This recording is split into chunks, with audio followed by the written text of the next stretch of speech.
There are places in history where the boundary between truth and legend slowly disappears. Not because the facts were forgotten, but because the silence that followed became louder than the answers anyone could ever find. Long before satellites mapped every coastline, long before engines conquered the oceans, the world still contained vast empty spaces where the unknown ruled with complete authority. Across those distant waters, wooden ships sailed toward horizons that no one could truly understand. Every voyage was a gamble. Every storm carried the possibility that an entire crew could simply vanish, leaving behind nothing but unanswered questions. For centuries, sailors accepted one simple truth. The sea never promised that anyone would return. Some expeditions came home carrying unimaginable wealth. Others returned broken beyond recognition. And some simply disappeared. No requi. No survivors. No final message.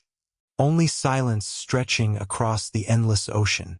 History remembers many lost ships, but only one became something far greater than a forgotten wreck. A ship whose name refused to disappear. A vessel that countless sailors claimed to witness, long after every man aboard should have been dead. Generation after generation, captains, naval officers, merchant sailors, fishermen, even modern crews, have all reported seeing something impossible upon the sea. A dark vessel emerging from thick fog, towering black sails moving against impossible winds, lanterns glowing where no living crew could possibly remain, peering without warning, only to disappear before anyone could reach her. Some believed she was nothing more than exhaustion, a trick of storm clouds and frightened minds. Others refused to speak her name aloud, because among those who lived by the sea, certain stories were never considered mere stories. They were warnings. Warnings carried from one generation of sailors to the next. Warnings whispered during long nights beneath wooden decks, while waves crashed endlessly against aging hulls.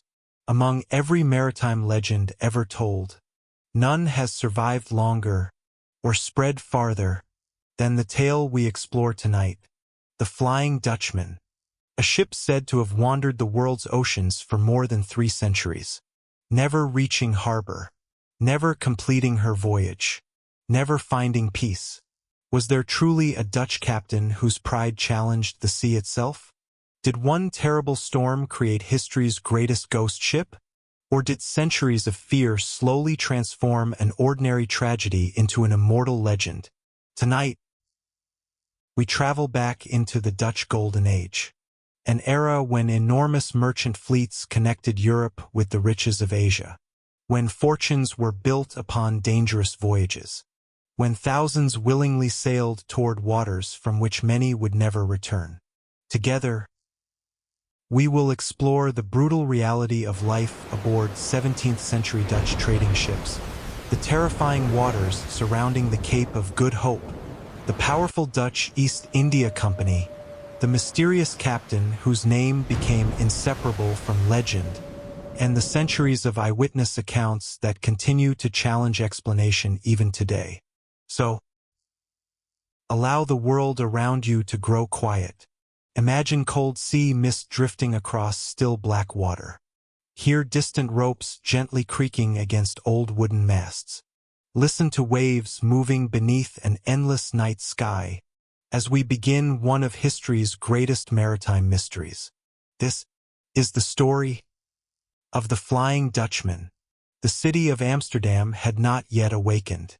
The narrow canals remained perfectly still beneath the fading stars, their dark waters reflecting rows of tall merchant houses whose windows remained silent against the coming dawn. Only the harbor was already alive. Long before the markets opened, long before church bells echoed across the city, the docks belonged to another world. A world of timber, salt, tar, canvas, and men who earned their living upon the sea. Heavy ropes groaned beneath the weight of enormous ships. wooden hulls gently pressed against weathered piers. Lanterns swung slowly in the cold morning breeze, casting long golden reflections across the black water below. The air carried a scent unlike any place on land. Fresh pine from recently repaired masts, burning pitch used to seal leaking seams, wet hemp ropes darkened by years of seawater, and beneath everything, the unmistakable smell of the ocean itself. For those preparing to sail, it was the scent of opportunity. For those left standing on the docks, it often became the scent of farewell. The 17th century belonged to explorers, merchants, and dreamers willing to gamble everything against the unknown. No nation understood that better than the Dutch Republic. Small in land, yet enormous in ambition. From these crowded harbors, thousands of ships departed every year. Some sailed toward England, others crossed the Baltic. But the greatest prizes waited far beyond Europe.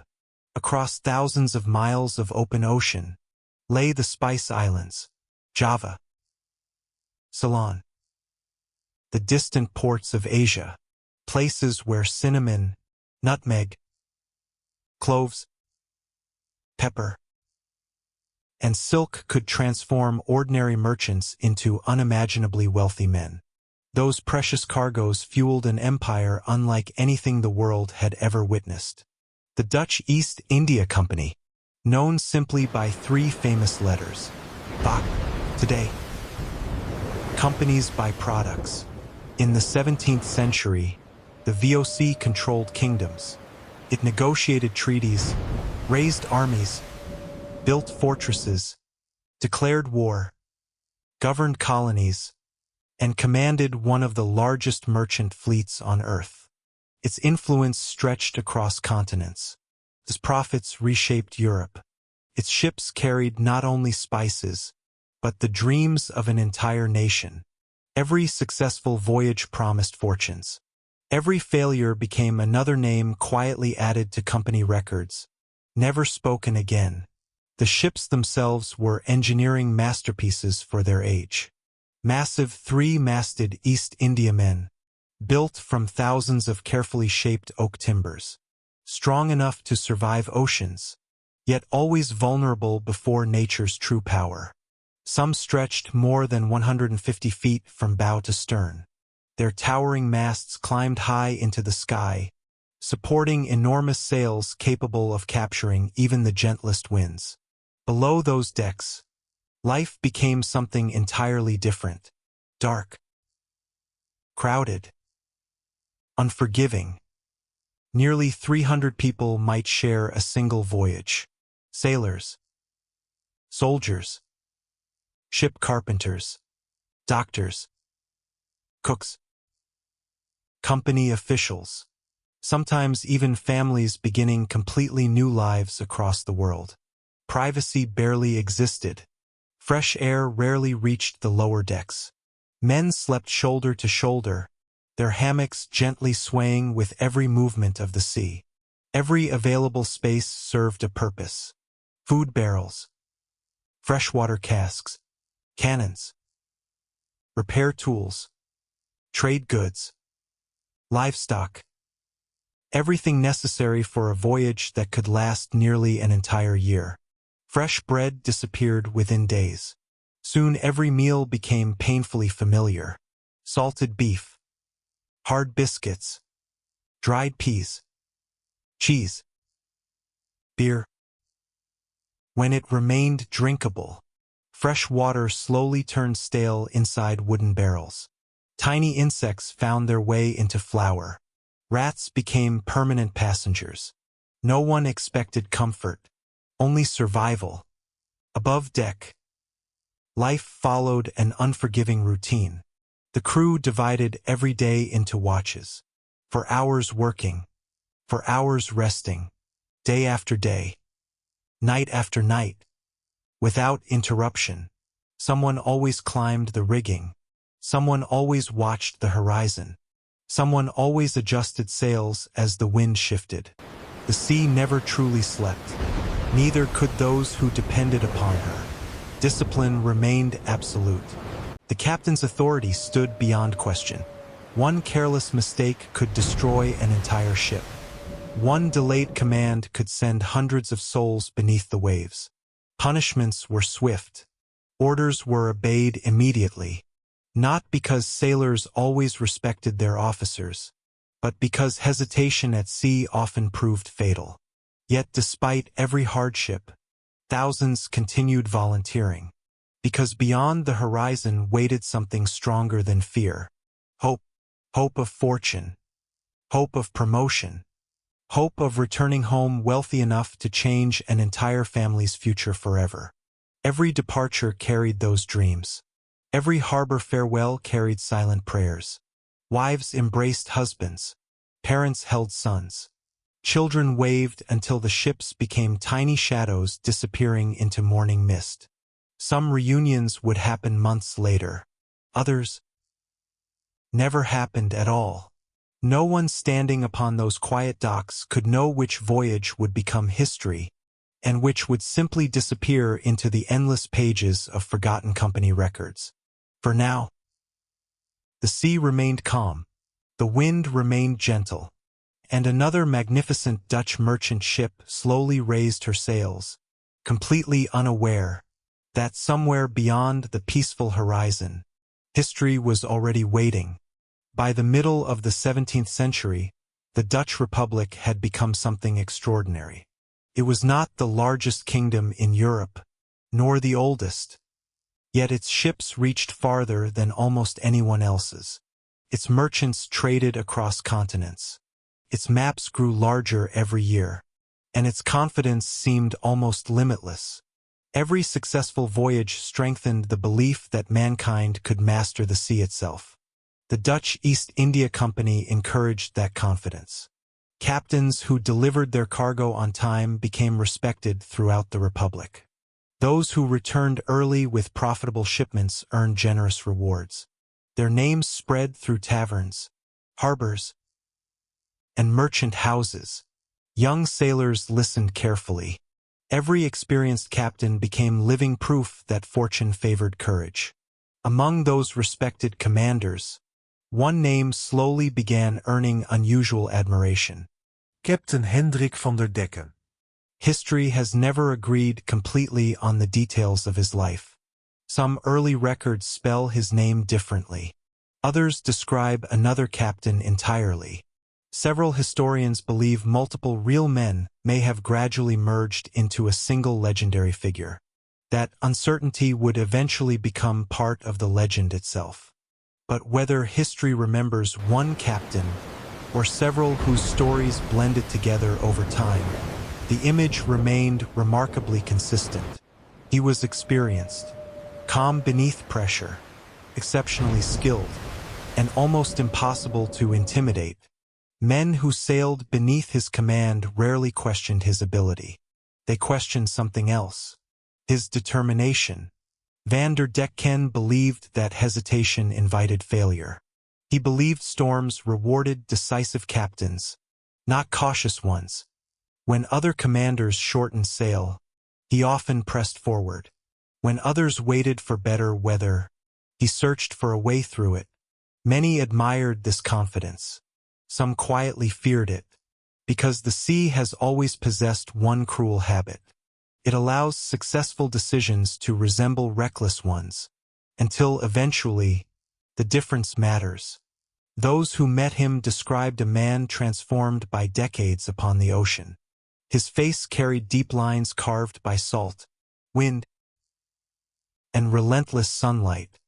His beard had begun turning gray long before old age truly arrived. His hands looked less like those of a merchant, and more like weathered pieces of oak, scarred, powerful, unshakably steady.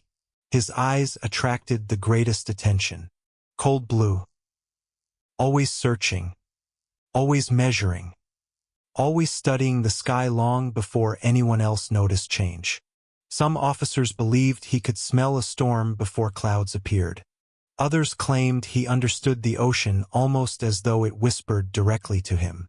Perhaps these stories grew larger after his disappearance. Legends often reward extraordinary people with impossible abilities.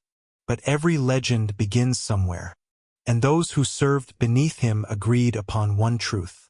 He inspired confidence. Even when confidence seemed dangerous, his authority extended beyond formal rank. The crew obeyed because they trusted his judgment, or perhaps because they feared disappointing him. The captain could command through punishment. Van der Decken commanded through certainty. Every order arrived without hesitation. Every decision sounded final. No discussion. No uncertainty. Only action. Yet confidence carries its own hidden danger. A captain who survives enough storms begins believing survival itself proves wisdom. Success quietly convinces the human mind that tomorrow will resemble yesterday. The ocean has never accepted such assumptions. Because the sea remembers nothing. It does not care how many voyages ended safely. It does not reward experience. It does not recognize reputation. Every crossing begins again from zero. Every storm asks exactly the same question. Will this ship survive? One answer yesterday guarantees nothing today. Still, the company valued men exactly like Hendrick van der Decken. Schedules mattered. Cargo mattered. Delays meant enormous financial loss. Every extra week at sea increased costs. Fresh food disappeared. Water spoiled. Disease spread. Markets changed. Spices lost value. The Dutch East India Company preferred captains who kept moving. Captains who solved problems instead of avoiding them. Van der Decken became one of those trusted commanders. When valuable cargo required reliable leadership, his name often appeared. Not because he was reckless, but because he rarely accepted defeat. That reputation would eventually carry him toward the voyage history would never forget. The ship assigned to him represented years of craftsmanship. She was not the newest vessel in the fleet. Neither was she the oldest. Her thick oak hull had already crossed enormous distances. Her towering masts had survived countless Atlantic storms. Her sails bore the marks of repeated repairs. Each scar told its own forgotten story.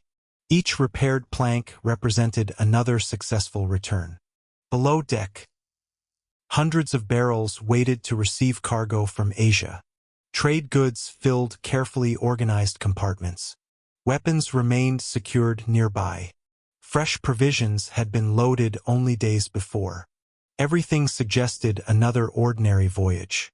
Nothing suggested legend. Around the harbor, families gathered quietly. Children clung to fathers preparing to leave. Wives embraced husbands while pretending not to cry. Parents offered final blessings. Some stood silently, unable to find words suitable for goodbye. No one knew which departures would become reunions. Every voyage demanded faith. Faith in wood. Faith in canvas. Faith in weather. Faith in a captain. Most importantly, faith that somewhere beyond the horizon, home still waited. As dawn slowly illuminated the harbor, the crew climbed aboard. Dock workers released heavy mooring lines. Great sails unfolded one by one, catching the cool morning breeze. The enormous vessel drifted gently away from Europe. No cheers echoed across the water. Only the steady sound of waves touching her hull. Within hours, the coastline faded behind morning mist. Church towers disappeared. Windmills vanished. The familiar world slowly dissolved into the endless horizon. Head, 15,000 miles of ocean. Head, unknown storms. Head, the Cape of Good Hope. And somewhere far beyond human sight, destiny had already begun waiting. Once Europe disappeared beneath the horizon, the voyage entered a different world. Days no longer belonged to calendars. Weeks no longer felt separate from one another. Time itself began dissolving into an endless rhythm of waves, wind, and duty. Each morning looked strangely similar to the last. The same gray sea, the same towering sails, the same endless horizons stretching in every direction. There were no roads, No villages. no mountains waiting beyond the distance, only water. An ocean so vast that even the most experienced sailors sometimes found themselves staring across it, wondering how something so empty could feel so overwhelmingly alive. Life aboard a Dutch East India Company vessel followed an unforgiving routine. Before sunrise, the night watch prepared to hand responsibility to the morning crew. Lanterns were extinguished. Decks were washed clean with buckets of cold seawater. Every loose rope was inspected, every sail examined, every mast observed for the smallest sign of weakness. A single unnoticed crack could eventually cost hundreds of lives. Nothing aboard such a ship remained unimportant. The ocean punished carelessness without hesitation. Breakfast arrived early, if it could truly be called breakfast. Hard ship biscuits, so dry they sometimes required soaking before anyone could bite them. Salted meat preserved months earlier. Occasionally dried peas. Perhaps cheese if supplies remained fresh enough. Fresh bread had disappeared long ago. Fresh fruit. Fresh vegetables. Those belonged to another life. Another continent. Another memory. Water was rationed carefully. Each barrel represented survival itself. No captain could know exactly how long unfavorable winds might delay the voyage. Every unnecessary cup consumed today could become someone's desperate need months later. Many sailors preferred weak beer instead, not because it tasted better, but because it remained safer to drink than water that slowly spoiled inside aging wooden barrels. Below deck, conditions became increasingly difficult with every passing week. Sunlight rarely reached the crowded sleeping quarters. Fresh air circulated poorly. The smell of damp timber, Tar. salt, sweat, and livestock settled permanently into the ship itself. Covered clothing, hair, Skin. even dreams. Men slept in hammocks suspended barely inches apart. Whenever the ship rolled, hundreds of bodies gently swung together. A strange rhythm, almost peaceful, until rough weather arrived. Then every movement became violent. Hammocks collided. Loose equipment crashed across the floor. Sleep disappeared entirely. Disease always traveled beside them. Invisible, patient, waiting. Scurvy remained the greatest enemy of every long voyage. At first, the symptoms seemed almost harmless. Constant fatigue, sore muscles, bleeding gums. Then, without warning, healthy young sailors began weakening before everyone's eyes. Old wounds reopened, teeth loosened, skin bruised easily. Simple tasks became exhausting. No one aboard understood the true cause. They blamed bad air, bad water, bad luck, punishment from God. The answer, vitamin C, would remain unknown for generations. Every captain feared scurvy, yet almost none possessed the means to defeat it. When death came, it rarely announced itself dramatically. One sailor simply failed to rise for morning watch.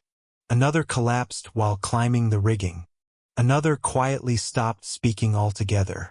The sea accepted them all with terrible simplicity. The crew gathered silently along the rail. A short prayer. A final farewell. Then the weighted body slipped into the ocean, disappearing beneath dark water almost instantly. No grave. No management. No family beside them. Only waves closing quietly above another forgotten life. Within minutes, the voyage continued. It had to. The living still depended upon the ship. Above deck, work never truly ended. Canvas required constant adjustment. Wind changed without warning. Ropes stretched. Knots loosened. Salt slowly weakened every piece of equipment. The ship itself demanded endless attention. Carpenters repaired damaged planks. Sailmakers patched torn canvas. Blacksmiths maintained iron fittings. Every profession remained essential, because hundreds of miles from land, No replacements existed. if something broke, it had to be repaired. Immediately. Discipline remained absolute. The captain's word carried the force of law. Disobedience threatened everyone aboard. Punishments could be severe. Extra watches. Reduced rations. Public whipping. Sometimes imprisonment below deck. Cruel by modern standards, yet considered necessary by those responsible for keeping hundreds alive in one of Earth's most dangerous environments. Still, the greatest burden was not physical. It was psychological. Imagine seeing nothing except water, every day, every week, for months. No change. No landmarks. No certainty. Even experienced sailors admitted the endless horizon could quietly alter a man's thoughts. Some became withdrawn, others increasingly restless. Many spoke less with each passing week. The sea possessed an extraordinary ability, not merely to test the body, but to slowly reshape the mind. To fight that silence, stories filled the nights. Old sailors gathered beneath dim lantern light. Young crew members listened carefully. Every voyage carried legends. Every captain remembered impossible events. Ghost lights dancing across empty water. Voices calling from dense fog. Phantom bells ringing where no ships sailed. Mysterious figures standing upon distant reefs before vanishing completely. Some laughed. Others crossed themselves. Very few dismissed every story entirely. Because every sailor eventually witnessed something that could not easily be explained. Perhaps strange clouds. Perhaps unusual reflections. Perhaps exhaustion. Or perhaps something else. One belief remained nearly universal. Never insult the sea. Never boast too confidently. Never claim yourself stronger than the ocean. Pride. Old sailors whispered, always attracted punishment. Captain Hendrick van der Decken heard such stories countless times. Sometimes he smiled politely. Sometimes he ignored them altogether. His confidence remained unchanged. The ocean respected preparation, not superstition. At least, that was what he believed. Far ahead, thousands of miles beyond the peaceful Atlantic, another ocean waited. An ocean whose reputation reached every harbor in Europe. The waters surrounding the southern tip of Africa, where two great oceans collided, where winds changed without warning, where waves rose higher than church towers, where countless ships had already vanished, and where, unknown to every soul aboard, their greatest test slowly approached. For every sailor who had crossed the Atlantic, there was one destination spoken about with a different voice. Not louder, not more dramatic, simply quieter, as though saying its name too confidently invited unnecessary attention. The Cape of Good Hope. Today, it appears on maps as another familiar point along Africa's southern coastline. A place where modern cargo ships pass almost every day. Weather forecasts arrive instantly. Satellite images reveal storms before they form. Steel vessels powered by engines barely notice the currents that once terrified entire fleets.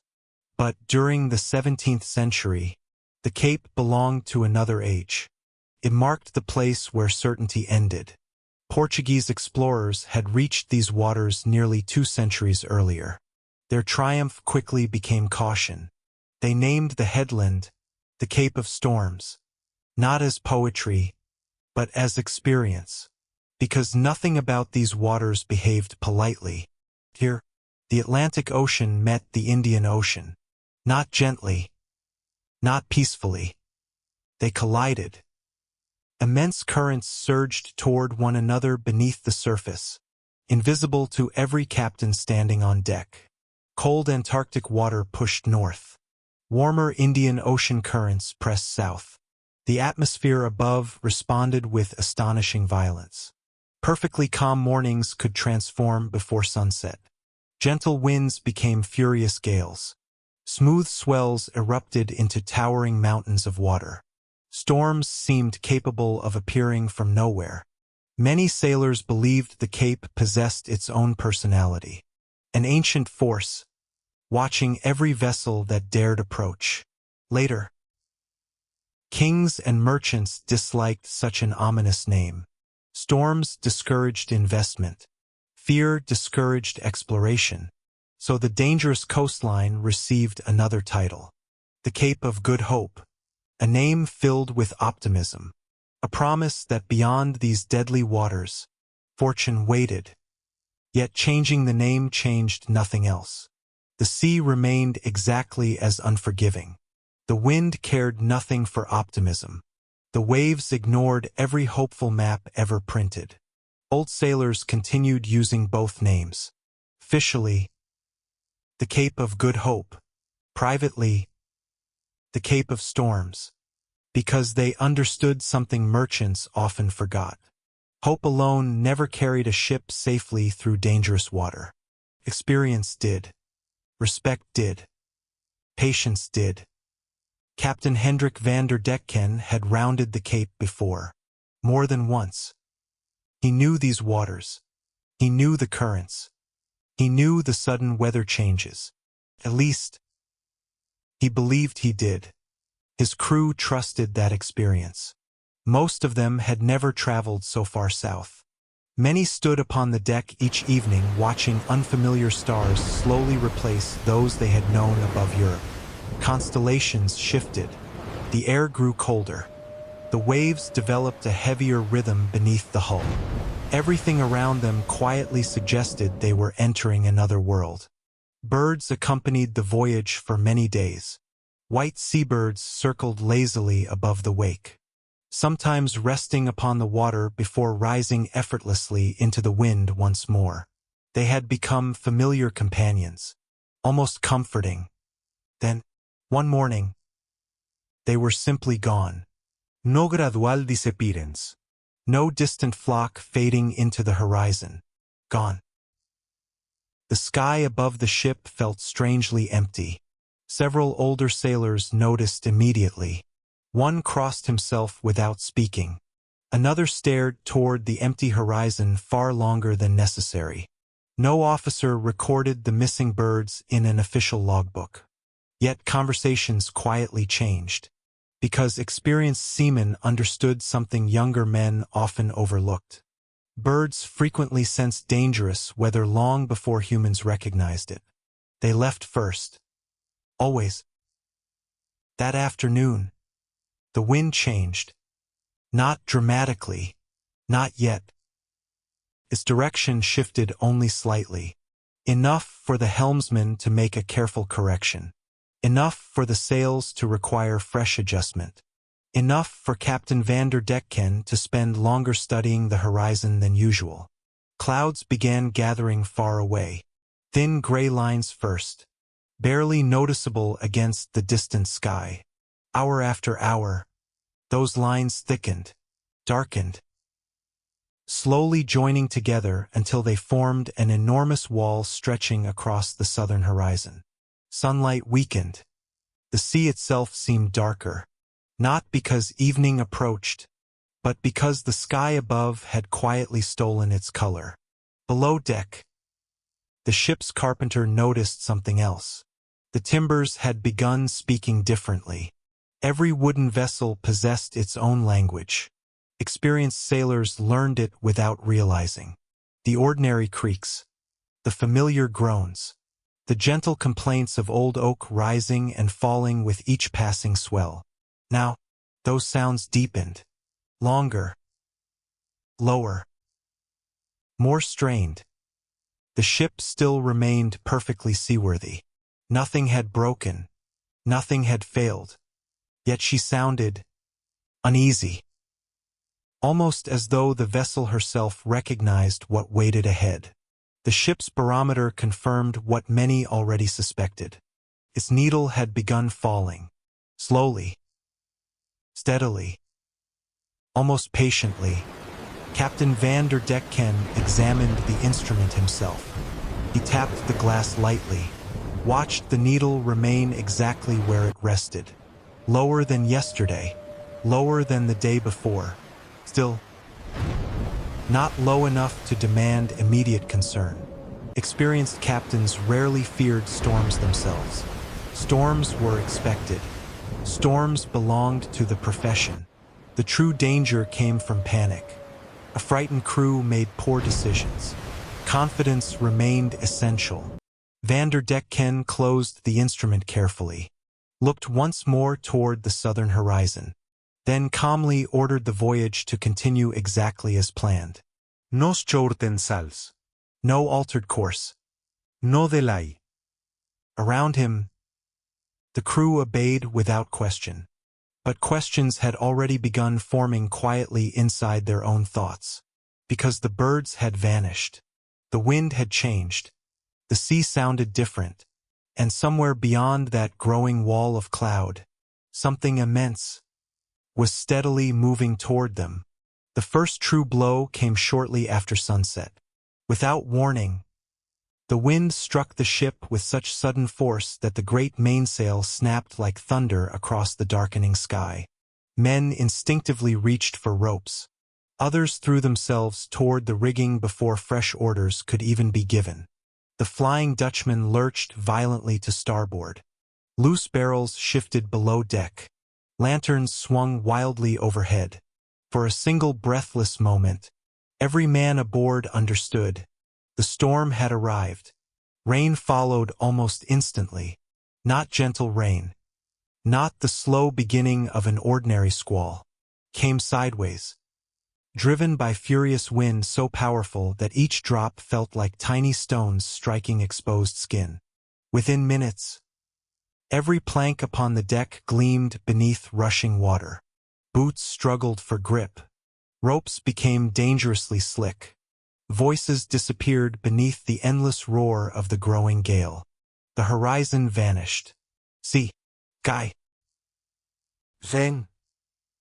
cloud, all blended together into one endless wall of darkness. There was no longer any clear direction. Only motion. Only violence. Only survival. Captain Hendrick Decken stood beside the helm. Rain streamed down his weathered face. His heavy cloak snapped violently behind him. Yet his expression remained strangely unchanged. Calm. Focused. Almost determined. He had faced storms before. Many storms. He trusted experience more than fear. He trusted discipline more than panic. His officers gathered beside him. Even shouting required enormous effort now. The wind is strengthening. The sea is building too quickly. We should shorten sail immediately. Another wave exploded across the bow. 3 sailors disappeared beneath rushing water before dragging themselves desperately back toward the rail. The ship climbed painfully upward, then crashed into the next valley between the waves. Every impact shook the entire vessel. Timbers groaned. Mest spent. Rigging screamed overhead. Still, the captain did not order retreat. Instead, he commanded more sail adjustments, more speed, more determination. He believed momentum remained their greatest ally. Stopping invitait destruction. Forward. Always forward. The crew obeyed. Not because they felt confident, but because hesitation aboard a storm-tossed ship could become just as deadly as the storm itself. Several older sailors exchanged silent glances. No words were necessary. They had witnessed dangerous weather before. But this felt different. The sea no longer seemed merely rough. It seemed angry. Each wave arrived larger than the last, not rolling beneath the vessel, but attacking it. Towering walls of black water rose out of darkness, their white crests glowing briefly whenever lightning illuminated the night. Every flash revealed another impossible mountain ahead. Every moment of darkness hid whatever waited next. Somewhere below, a sailor crossed himself repeatedly. Another whispered prayers his mother had taught him decades earlier. One elderly seaman refused even to look toward the horizon. He stared only at the deck beneath his feet, as though meeting the storm's gaze might somehow invite greater disaster. Superstitions returned quickly at sea, especially during nights like this. The ship's carpenter climbed from below deck. His face looked pale beneath rain and lantern light. He approached the first officer urgently. "More water is getting inside. The pumps are keeping pace. For now." Those final two words remained unspoken. They did not need saying. For now. Every sailor understood exactly what they meant. If the water entered faster than exhausted men could remove it, nothing else would matter. The first officer approached Captain Decken once again. This time, his voice carried unmistakable urgency. "Captain, we can still turn. The Cape will remain tomorrow. The cargo can wait. The crew—" Before he could finish, Decken interrupted him. "No." Only one word. Calm. Certain. Absolute. He lifted his eyes toward the darkness beyond the bow, toward the invisible cape hidden somewhere ahead. Rain lashed across his face. Lightning briefly illuminated enormous waves rising before them. Still, he never looked away. "We continue." The order spread quickly across the ship. Some accepted it. Others quietly questioned it. None openly refused, because aboard every sailing vessel, the captain's decision became everyone's fate. The storm intensified through the night. Wind shrieked through the rigging with almost human voices. Massive sails strained against ropes already stretched to their limits. The Flying Dutchman climbed one towering wave, only to plunge violently into another. Each impact echoed through every beam, every plank, every soul aboard. Far above, the sky flashed continuously now. Not isolated lightning, but almost constant bursts of white light hidden within enormous storm clouds. Thunder rolled without pause. The ocean itself seemed alive, watching, waiting, testing every decision made upon its surface. And somewhere deep within that endless darkness, the sea prepared to demand an answer from Captain Hendrick Decken. An answer that would echo across more than 300 years of maritime history. By midnight, the storm had become something no sailor aboard had ever witnessed before. It no longer resembled weather. It resembled war. The sea attacked from every direction. Towering black walls of water surrounded the ship, each wave appearing larger than the one before. The Flying Dutchman climbed painfully upward, her bow pointing toward a sky that seemed impossibly distant. For one suspended moment, the entire vessel balanced upon the crest. Then, gravity vanished. The ship plunged violently into darkness. Men lost their footing. Barrels burst loose below deck. Rigging cracked overhead. The impact echoed like cannon fire through every beam of the ship. Water exploded across the deck. Several sailors disappeared beneath the crushing torrent. Hands reached desperately through darkness. Some found ropes. Some found one another. Not everyone did. Lightning flashed again. For a single heartbeat, the entire ocean became visible. The crew stood frozen. Head.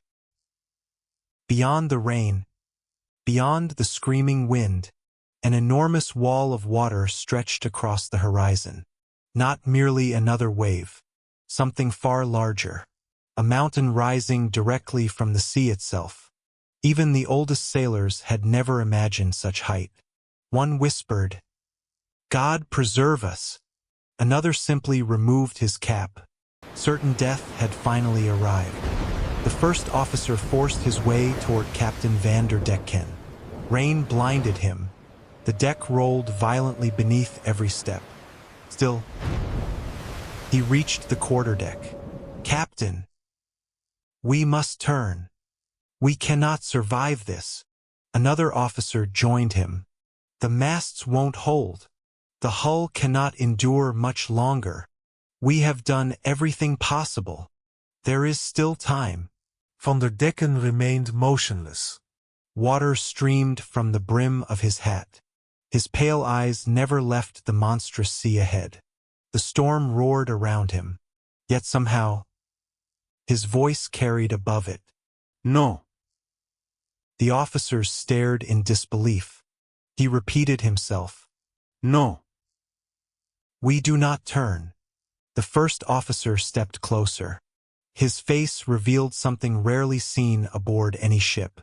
Not fear. Desperation.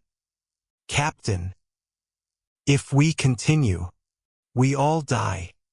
For several seconds, Van der Decken said nothing. The wind howled. Canvas snapped overhead. The great ship trembled beneath another crushing impact. Then, slowly, he lifted one hand toward the black horizon.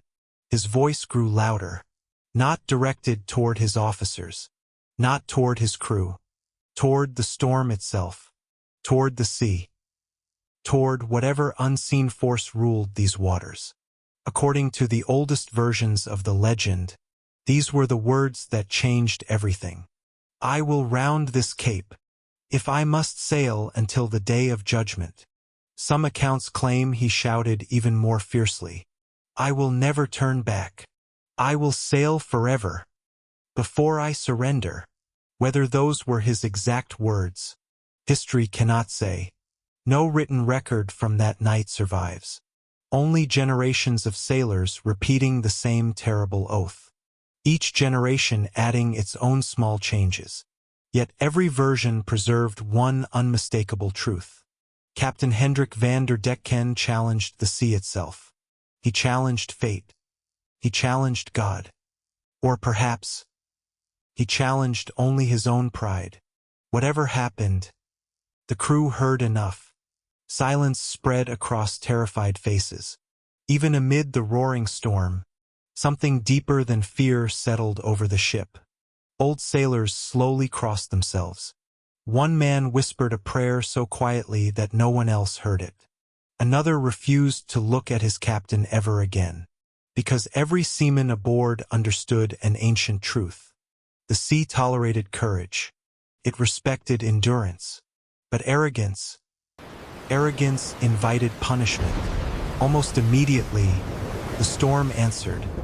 Lightning exploded directly above the mainmast. The flash turned midnight into brilliant white daylight.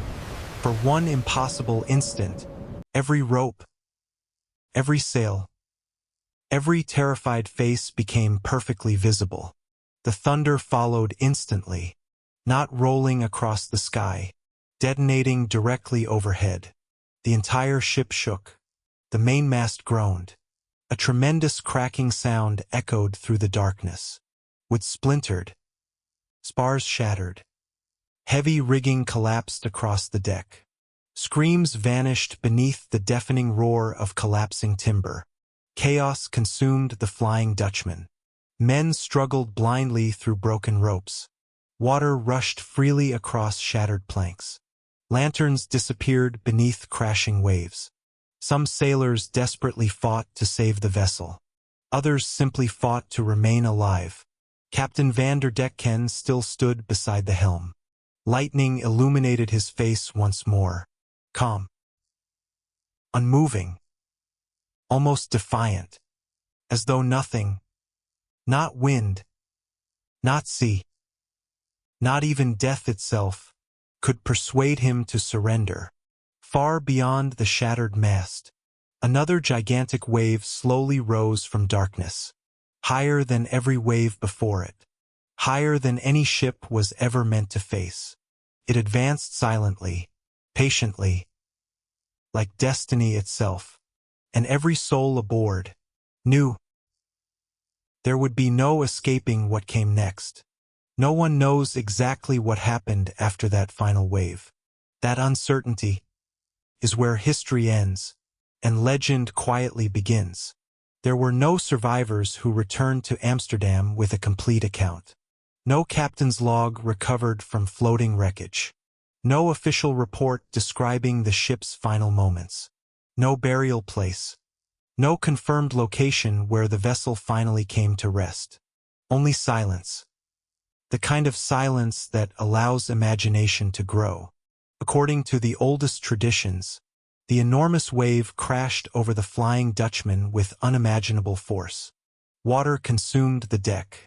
Broken masts disappeared beneath white foam. The great ship vanished completely inside the storm. For several endless seconds, nothing remained visible. Only rain. Only darkness. Only the furious sea. Some later storytellers claimed the ship sank immediately. Others insisted she never sank at all. Instead, they believed something far stranger occurred. They believed the sea itself refused to claim her. That very night, as Captain Hendrick van der Decken defied both heaven and ocean, a judgment was pronounced, not by any earthly court, but by forces far beyond human understanding. The punishment would not be death. Death would have been mercy. Instead, the captain and every soul aboard would continue sailing forever, never reaching harbor, never completing their voyage, never finding rest, condemned to wander the oceans until the end of time, whether spoken by God, an angel, the devil, or simply born from centuries of frightened imagination. The curse always remained remarkably similar. The Flying Dutchman would forever search for a port that she could never enter. Every sail she raised would carry her farther from home. Every storm she survived would become another year of endless wandering. Every sunrise would reveal another empty horizon. Centuries without land. Centuries without peace. Centuries without hope. Meanwhile, back in the Dutch Republic, the ship simply failed to arrive. Weeks passed. Then months. Company officials waited patiently at first. Weather often delayed returning fleets. No one panicked immediately. Merchants continued calculating expected profits. Families continued watching the harbor. Every arriving vessel brought renewed hope. Perhaps today. Perhaps tomorrow. Perhaps next week. But the Flying Dutchman never appeared. Eventually, the Dutch East India Company accepted what countless shipping companies had accepted before. The ship was presumed lost. Another casualty of the sea. Another expensive tragedy. Another entry added quietly into company records. Cargo lost. Crew lost. Captain lost. Business moved forward. The living always continued. Families mourned without graves. Children grew into adults. Widows learned to survive alone. Life carried on, as it always does. Yet something about this disappearance refused to settle comfortably. Other ships vanished. Many vanished. But they eventually left traces. Broken spars. Floating barrels. Fragments of timber. Bodies carried ashore by changing tides. The sea rarely erased everything. This time, nothing appeared. Nore kegnause vel reki. No confirmed debris. Nori la ievel explanation. It was almost as though the ship had simply stopped existing, or perhaps continued existing somewhere beyond ordinary human reach. Years passed, then decades. New captains replaced old ones. Young sailors joined ships never having heard Captain Van der Decken's name. Until one voyage, far from Europe, a crew reported seeing something impossible. A dark sailing ship, emerging silently from dense fog. Her enormous black sails remained completely full, despite winds blowing the opposite direction. No signal flags, no visible crew, no ordinary lantern light, only an eerie glow, unlike anything sailors recognized. The mysterious vessel crossed their course, without making the slightest sound. Then, as quickly as she appeared, she vanished. No es plus. No turning away, simply gone. Most dismissed the story. Exhaustion, storm fatigue, fog creating strange illusions. Yet another crew, years later, reported nearly the same encounter. Then another. Then another. The descriptions differed slightly. The locations changed. The witnesses belonged to different nations, different centuries, different oceans. Yet one detail remained almost identical every time. The ship looked impossibly old, far older than any vessel still capable of sailing. Weather-blackened timbers, towering square sails, ancient rigging, a silhouette belonging to another age. Some witnesses claimed they briefly saw figures standing motionless upon her deck. Others insisted the decks appeared completely empty. A few believed they saw the captain himself, standing beside the helm, still searching the horizon, still refusing to surrender, still sailing toward a destination he would never reach. The Dutch East India Company eventually disappeared into history. Empires rose. Empires collapsed. Steam replaced sail. Iron replaced wood. Engines conquered oceans once ruled entirely by wind. Yet the stories never disappeared. If anything, they spread farther. Because every new generation of sailors inherited the same warning. Should you ever see a ship that cannot possibly exist, do not follow her. Do not signal her. And whatever you do, never answer if she calls. For many years, the story remained little more than a sailor's tale, a frightening memory carried across taverns, harbors, and lonely night watches at sea. Young sailors listened. Older sailors nodded quietly. Captains rarely commented, not because they believed every word, but because they had all learned something important. The ocean occasionally presented sights that no chart, No campes. and no amount of experience could fully explain. As the 18th century unfolded, the legend refused to disappear. Instead, it grew stronger. Each generation added another account, another witness, another unexplained encounter somewhere upon the open sea. Most of these stories survived only through conversation, passed from one crew to another, repeated beside lantern light during long night watches.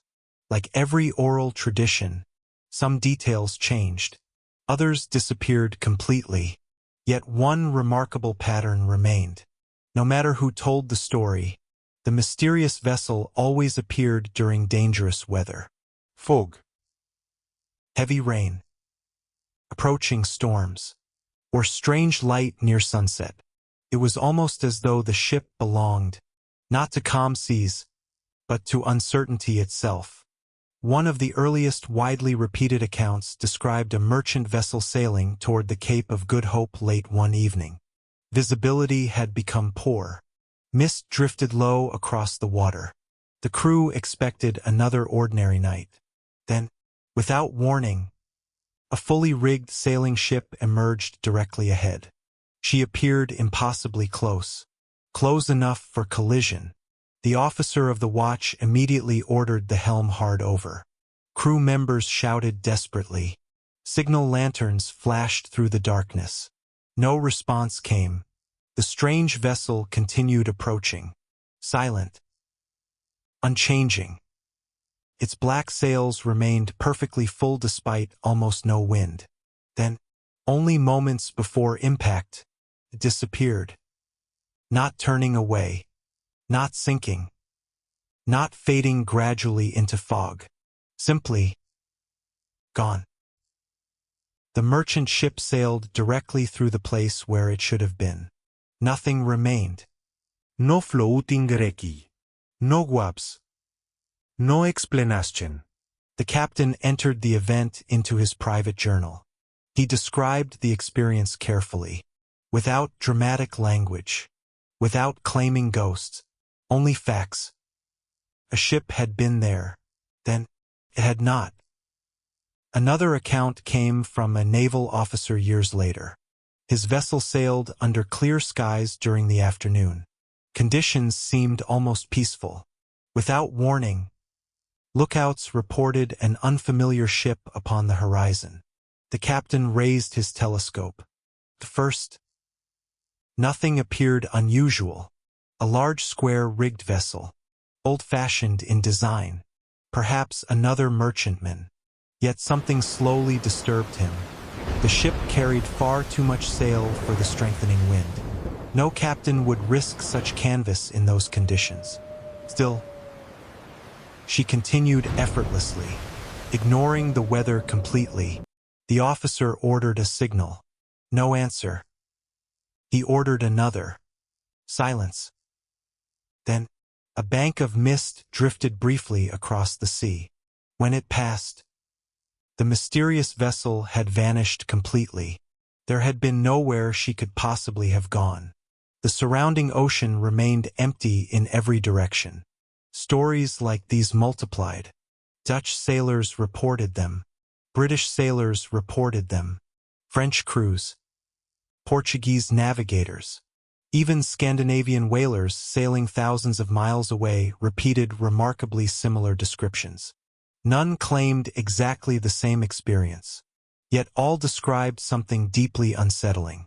An ancient sailing ship, silent, dark, appearing suddenly, then disappearing just as quickly. Some witnesses insisted they saw crew members standing upon the deck, perfectly still, watching. Others claimed the decks looked deserted, as though everyone aboard had abandoned the vessel centuries earlier. A few observers believed they recognized a solitary figure beside the helm, tall, motionless, facing always toward the horizon ahead, never acknowledging the living ships around him. The details varied, but one feature almost never changed: the sails. Every account described enormous square sails, dark with age, often glowing faintly against storm clouds, sometimes illuminated by strange pale light. More than one sailor remarked afterward that the wind seemed to blow through those sails, rather than against them. Logbooks became especially interesting. Professional captains understood the importance of careful documentation. A ship's log existed to record facts, weather, course, distance, repairs, Cargo. not ghost stories, yet scattered among thousands of ordinary entries. Researchers later discovered brief references that seemed strangely similar. Observed unknown vessel. Ship vanished into clear air. Unusual lights during heavy weather.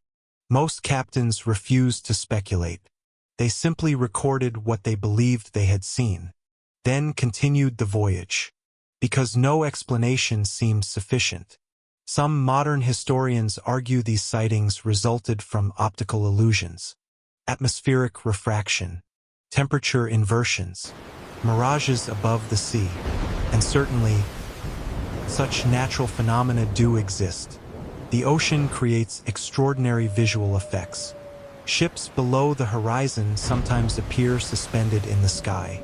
Light bends unexpectedly above cold water. Distances become difficult to judge. These explanations account for many strange observations. Perhaps even most of them, But sailors continued asking one quiet question.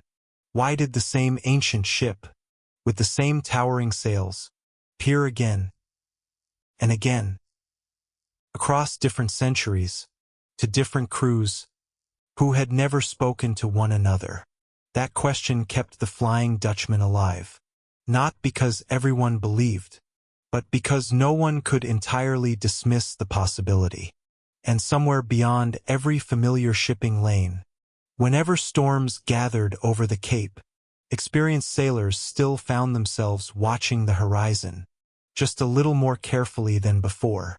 For nearly 2 centuries, the Flying Dutchman remained a sailor's legend, respected, repeated, but rarely written about by people whose words carried official authority. Then, in the year 1881, something happened that would change the legend forever. Unlike most earlier stories, this account came from a future king. At the time, he was not yet King George V. He was simply Prince George of Wales, a young naval officer serving aboard the Royal Navy training ship, HMS Bacchante. The Voyage formed part of his naval education. Together with his older brother, Prince Albert Victor, he traveled across the world learning the traditions, responsibilities, and discipline expected of officers in Britain's navy. The ship had already crossed enormous distances.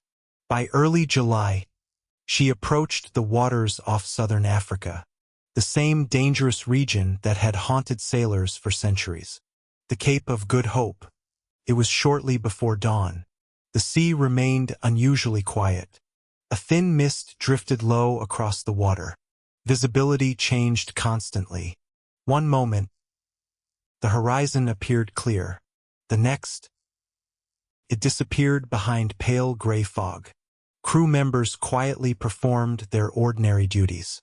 Nothing suggested history was about to record another chapter in one of the world's oldest maritime legends.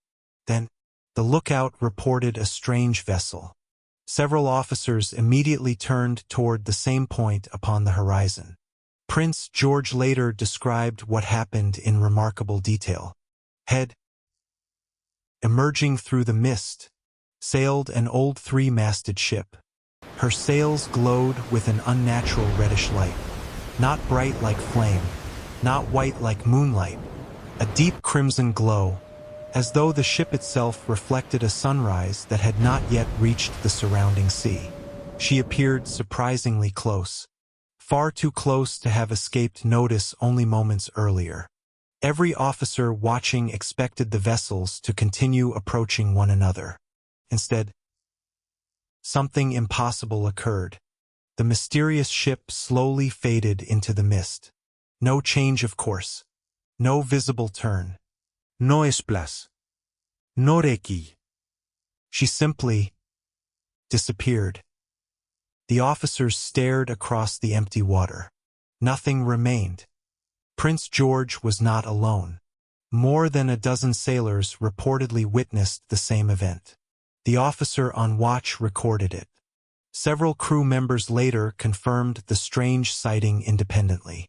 It quickly became one of the most famous Flying Dutchman reports ever documented. Because this time, the witness could not easily be dismissed. A trained naval officer. Later, the King of the United Kingdom. Perhaps the strangest part of the story came only hours afterward. According to entries associated with the Voyage, one of the sailors who first reported seeing the mysterious vessel, a man named John, was sent aloft later that same day. While working high in the rigging, he lost his footing. He fell. Despite immediate assistance, he died from his injuries. Among the crew, the coincidence spread rapidly. Some whispered that seeing the Flying Dutchman always brought misfortune. Others insisted the death proved nothing. Accidents happened constantly aboard sailing ships. Men climbed dangerous rigging every day. Sometimes, they fell. Yet the timing remained impossible to ignore. The strange apparition before dawn. the unexpected death before sunset. Whether coincidence or something darker, no one could truly answer. Prince George himself never claimed to have witnessed a ghost. His account remained surprisingly restrained, professional, measured. He simply described an unusual ship seen under unusual circumstances. Others, over the following decades, added more dramatic details. The glowing sails became brighter, the mysterious fog thicker, the ship increasingly supernatural. As often happens, history gradually blended with storytelling. Still, one undeniable fact remained. The future King George V believed he had seen something extraordinary. And because his account survived inside official naval records, the Flying Dutchman gained something earlier legends rarely possessed: credibility. Not proof. Never proof. But enough credibility that even skeptical historians continued discussing the event well into the 20th century.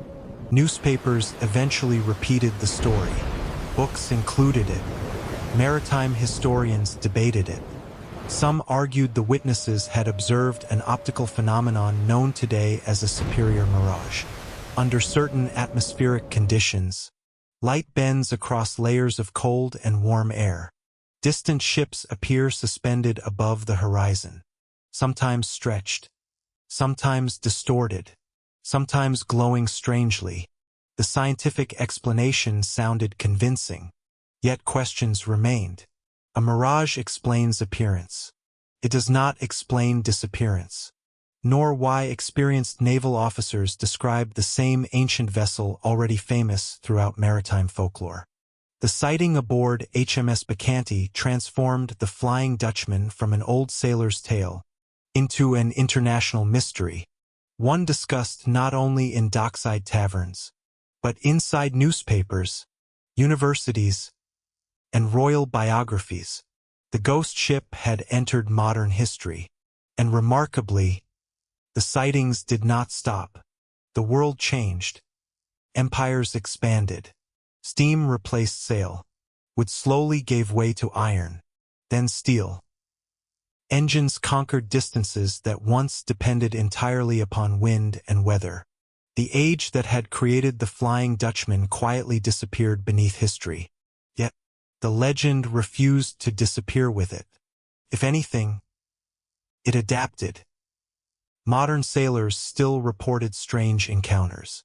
Only now, the witnesses stood aboard steamships instead of wooden traders, naval destroyers instead of merchant brigs. Even powerful engines, powerful radios, and increasingly accurate navigation did not completely erase the old stories. One captain in the early 20th century described seeing an ancient sailing vessel through heavy fog. The ship appeared perfectly illuminated, despite surrounding darkness. No engine noise. No smoke. Only towering square sails, moving silently across the sea. His crew altered course to avoid collision. Seconds later, the mysterious vessel vanished. Another report came from the South Atlantic. Experienced officers aboard a cargo ship observed strange mast lights moving against the wind. The lights approached steadily, then divided into several glowing points, before disappearing entirely. Noreki. No nearby vessel. Nothing appeared on radar once such equipment became available decades later. Each account sounded different, yet somehow, they always felt strangely familiar, because every generation described the same impossible contradiction. An ancient sailing ship, appearing where no ancient sailing ship should exist. As science advanced, researchers naturally searched for rational explanations. Perhaps the Flying Dutchman had never been a ghost ship at all. Perhaps the witnesses had simply observed one of nature's most extraordinary optical illusions. One explanation quickly gained popularity: the Fata Morgana. Under rare atmospheric conditions, layers of warm and cold air bend light dramatically. Ships hidden beyond the horizon become visible, sometimes stretched vertically, sometimes inverted, sometimes floating high above the sea. To exhausted sailors, such distorted images could appear almost supernatural. Entire vessels seemed suspended in empty sky. Others appeared impossibly close. Some faded suddenly as atmospheric conditions shifted. Modern photography has captured these remarkable mirages many times. There is no doubt they exist. Another explanation involved exhaustion itself. Long voyages challenge the human mind. Fatigue, isolation, stress, endless hours staring across identical horizons. Psychologists understand today that tired brains occasionally misinterpret distant shapes, especially in poor visibility. Fog transforms ordinary objects into mysterious silhouettes. Moonlight alters familiar colors. Storm clouds create strange reflections upon the sea.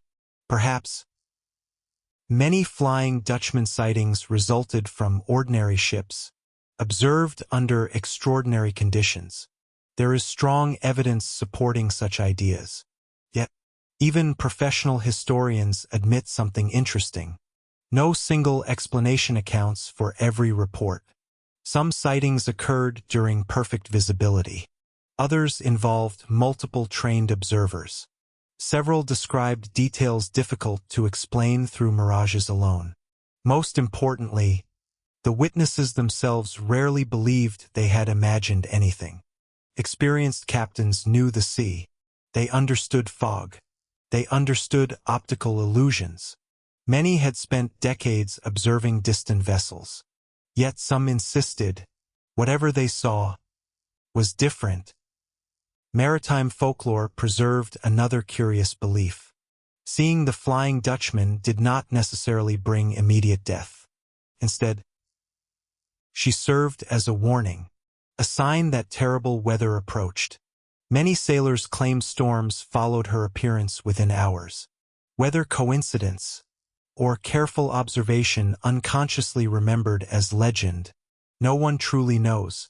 Perhaps experienced seamen noticed subtle weather changes, then later associated those conditions with the famous ghost ship. Or perhaps the story itself simply helped sailors remain cautious whenever unusual conditions appeared. Either way, the legend may actually have saved lives. A sailor who believed the Flying Dutchman signaled danger would naturally prepare his ship more carefully. He would shorten sail sooner, secure cargo earlier, respect the weather more deeply. Sometimes, a good superstition becomes surprisingly practical. Throughout the 20th century, authors, artists, filmmakers, and composers embraced the legend.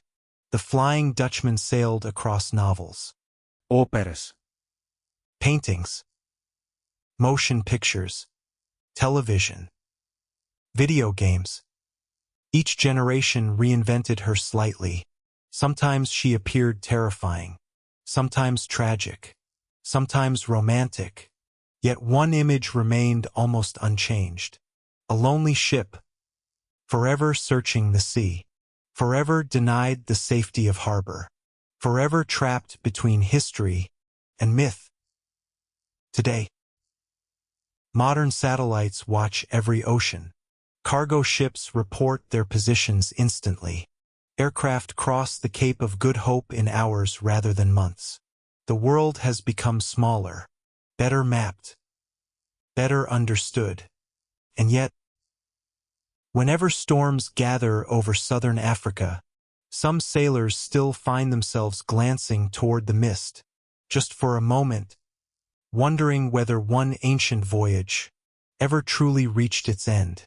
Every legend begins with a question. What really happened? Not what people believed, not what later storytellers imagined, but what actually occurred beneath the wide skies of the 17th century. When historians began searching for the truth behind the Flying Dutchman, they quickly discovered something surprising. the evidence was incomplete. Remarkably incomplete. The Dutch East India Company, known throughout history as the VOC, created one of the largest collections of commercial records ever assembled. Cargo manifests. Crew lists, captain appointments, ship inspections, financial accounts, letters sent across continents. Millions of pages survived, enough to reconstruct thousands of ordinary voyages with astonishing detail. Yet, when researchers searched those same archives for Captain Hendrick van der Decken, the results became strangely uncertain. Several documents mention men with similar names, different spellings, different dates, different positions. Some served as officers, others commanded merchant vessels. None clearly matched the legendary captain known throughout maritime folklore. This uncertainty puzzled historians. Had the famous captain actually existed? Or had several real men slowly merged together inside generations of storytelling? The Dutch language itself complicated the search. 17th century spelling was far less consistent than today. Names often changed from one document to another. Even the same individual could appear under multiple spellings throughout his lifetime. Van der Decken. Van der Deckene. Van der Decken. Small differences that became enormous challenges for modern researchers. Some historians believe the legendary captain may have been inspired by multiple VOC commanders. Experienced men who sailed repeatedly through the dangerous waters surrounding the Cape of Good Hope, each surviving impossible storms, each earning reputations for extraordinary determination. Over decades, their stories may gradually have blended into one unforgettable character. Such transformations are surprisingly common. History remembers names. Legends remember personalities. Sometimes, the two become impossible to separate. Researchers also examined actual Dutch ships from the period. Many possessed characteristics later associated with the Flying Dutchman. Towering square sails, dark weathered hulls, heavy stern castles decorated with carved wood. From a distance, especially through mist, several different vessels might appear almost identical. A sailor glimpsing one briefly through rain could easily mistake her identity, especially after weeks at sea. The Dutch East India Company itself unintentionally encouraged legendary storytelling. Its voyages lasted many months. Some extended beyond a year. Communication with Europe became impossible once ships disappeared beyond the horizon. Families waited endlessly. Merchants guessed arrival dates. Company officials often knew nothing about missing vessels for months, or even years. When ships failed to return, explanations remained scarce. Storm, disease, pirates, mutiny, navigation error. No one could know with certainty. Into that silence, stories naturally entered.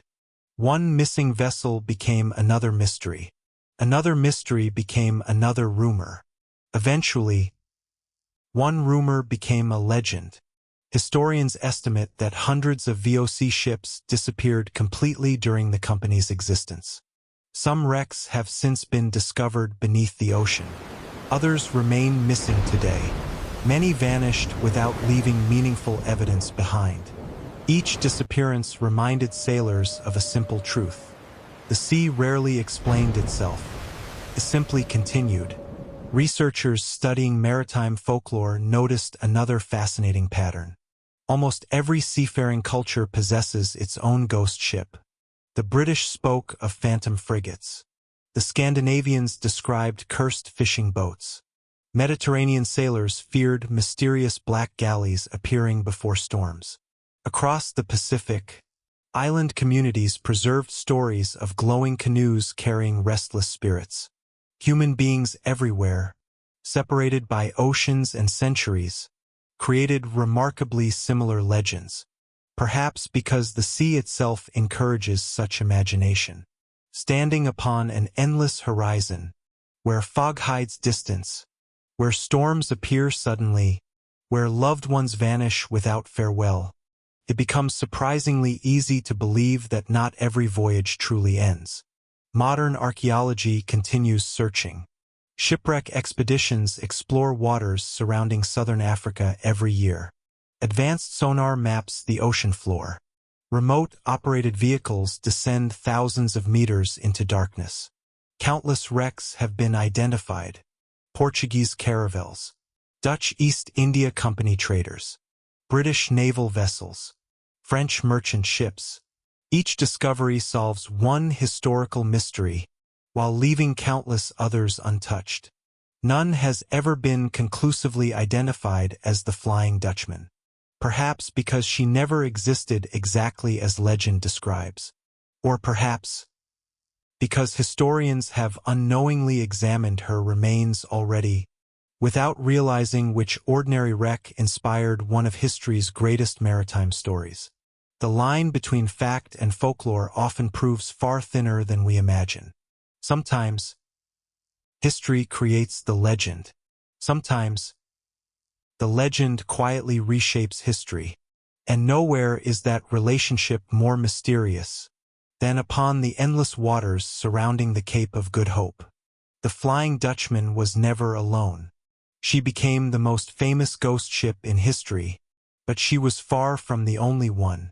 Long before modern navigation, long before accurate maps, nearly every civilization that depended upon the sea created stories of mysterious vessels that refused to obey ordinary rules. Ships without crews, ships without sound, ships that appeared only during storms or moments before disaster.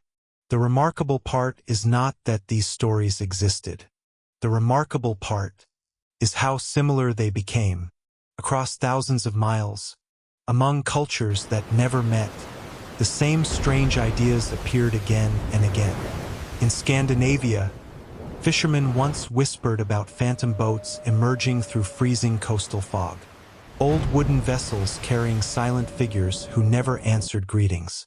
Some believed these ships carried sailors who had drowned without proper burial.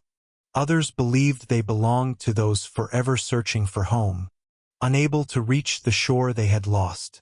Along Britain's rugged coastline, generations spoke of spectral men of war appearing during violent storms.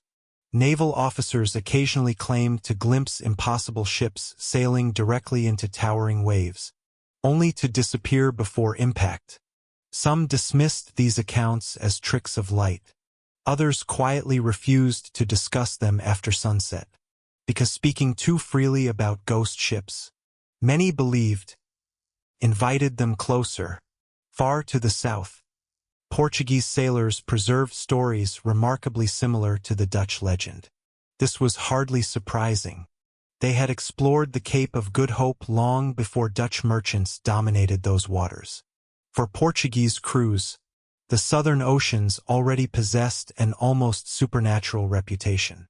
Violent winds, treacherous currents, endless fog. Entire expeditions vanished there. When ships disappeared completely, without survivors, the imagination naturally searched for explanations beyond ordinary storms. Across the Mediterranean, ancient mariners described mysterious vessels appearing beneath moonlight. Some claimed they carried warriors from forgotten civilizations. Others believed they transported souls across the boundary separating life from death. The Greeks imagined ferrymen guiding spirits across dark waters. Centuries later, different cultures still imagined ghostly journeys continuing across endless seas. The names changed. The details changed. Yet the image remained familiar. A lonely vessel, traveling where ordinary ships could not. Even in East Asia, maritime folklore developed strikingly similar traditions. Japanese fishermen told stories of phantom boats appearing offshore during heavy mist. Some believed these vessels carried restless spirits. Others warned they served as omens, announcing approaching storms or tragedy.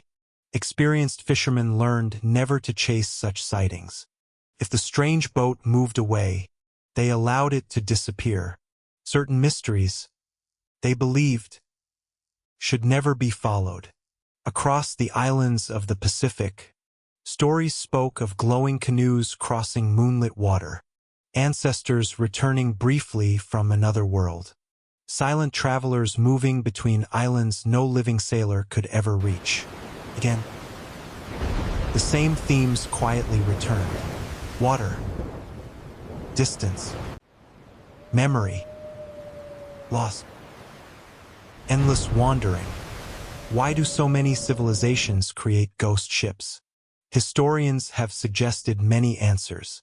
Some believe these stories simply helped explain tragedy. When loved ones disappeared forever, without graves, without farewell, the human heart struggled to accept such endings. Perhaps imagining the ship still sailing somewhere offered a different kind of comfort, not happiness, but possibility. Others argue these legends served a practical purpose. They encouraged caution. A sailor believing phantom vessels appeared before storms would naturally pay closer attention to changing weather. Fear, in that sense, may actually have preserved lives. Psychologists offer another explanation. The sea profoundly alters perception. Imagine standing watch alone during the darkest hours before dawn. Hours without conversation. Hours watching endless waves beneath shifting fog. The human brain instinctively searches for patterns. Distant clouds resemble sails. Moonlight resembles lanterns. Mist reshapes familiar objects into unfamiliar forms. The mind quietly fills missing details, not because it is weak, but because it evolved to recognize possible danger quickly.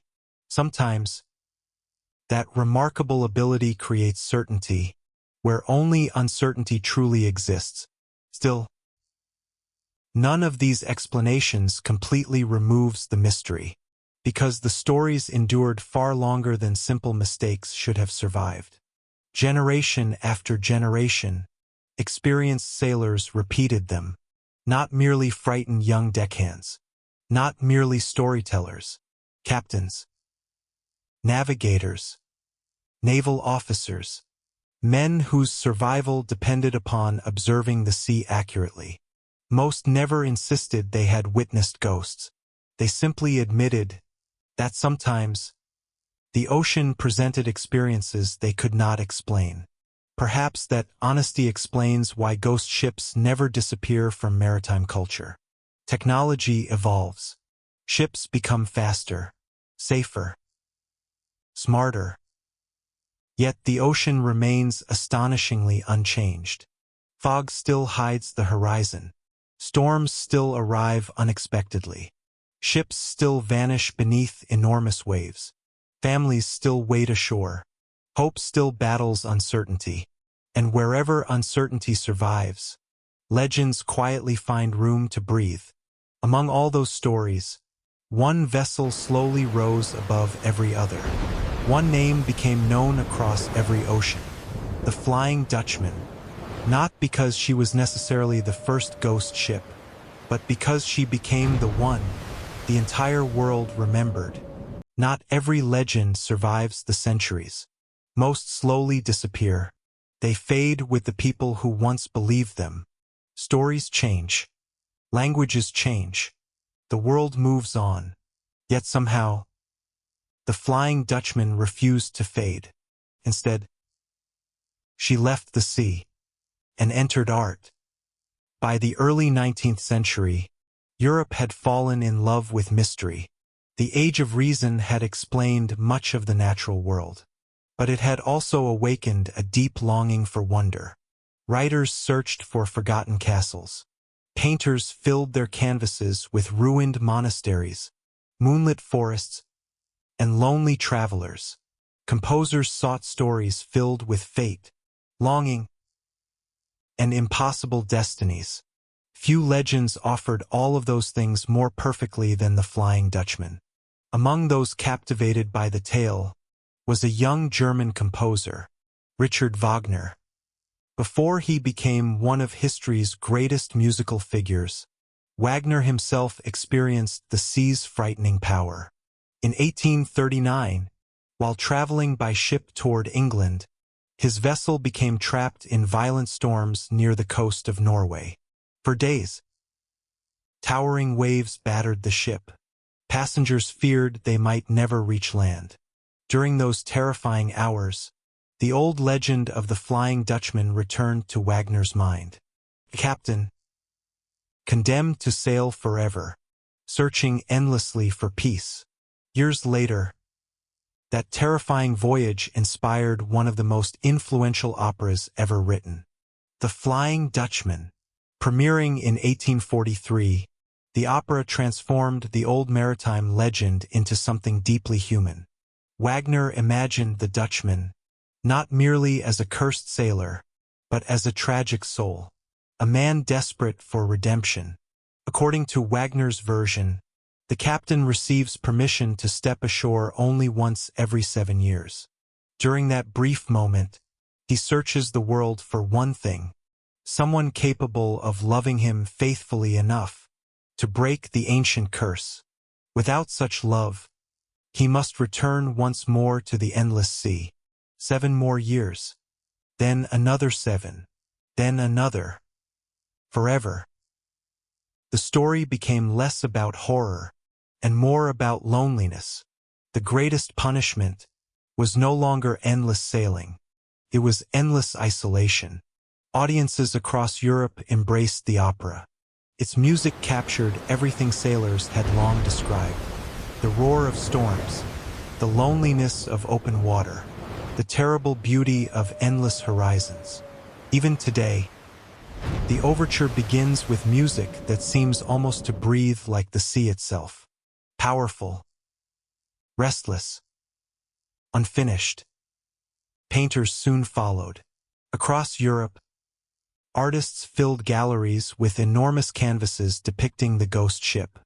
Towering black sails beneath lightning, foaming waves crashing against ancient hulls. A lone captain standing motionless at the helm, always facing forward, always searching, never arriving. No two artists imagined the ship exactly alike. Some painted her almost transparent. Others covered her in ghostly green light. Many surrounded her with impossible storms, even beneath otherwise peaceful skies. Yet every painting captured the same emotion. A Voyage. Without an ending. Writers embraced the legend as well. Novelists borrowed the Dutchman's curse. Poets compared lost love to endless wandering at sea. Children's books simplified the story. Adventure novels darkened it. Each generation reshaped the legend, without ever allowing it to disappear. Then came cinema. Motion pictures gave the Flying Dutchman something earlier generations could only imagine. Movement.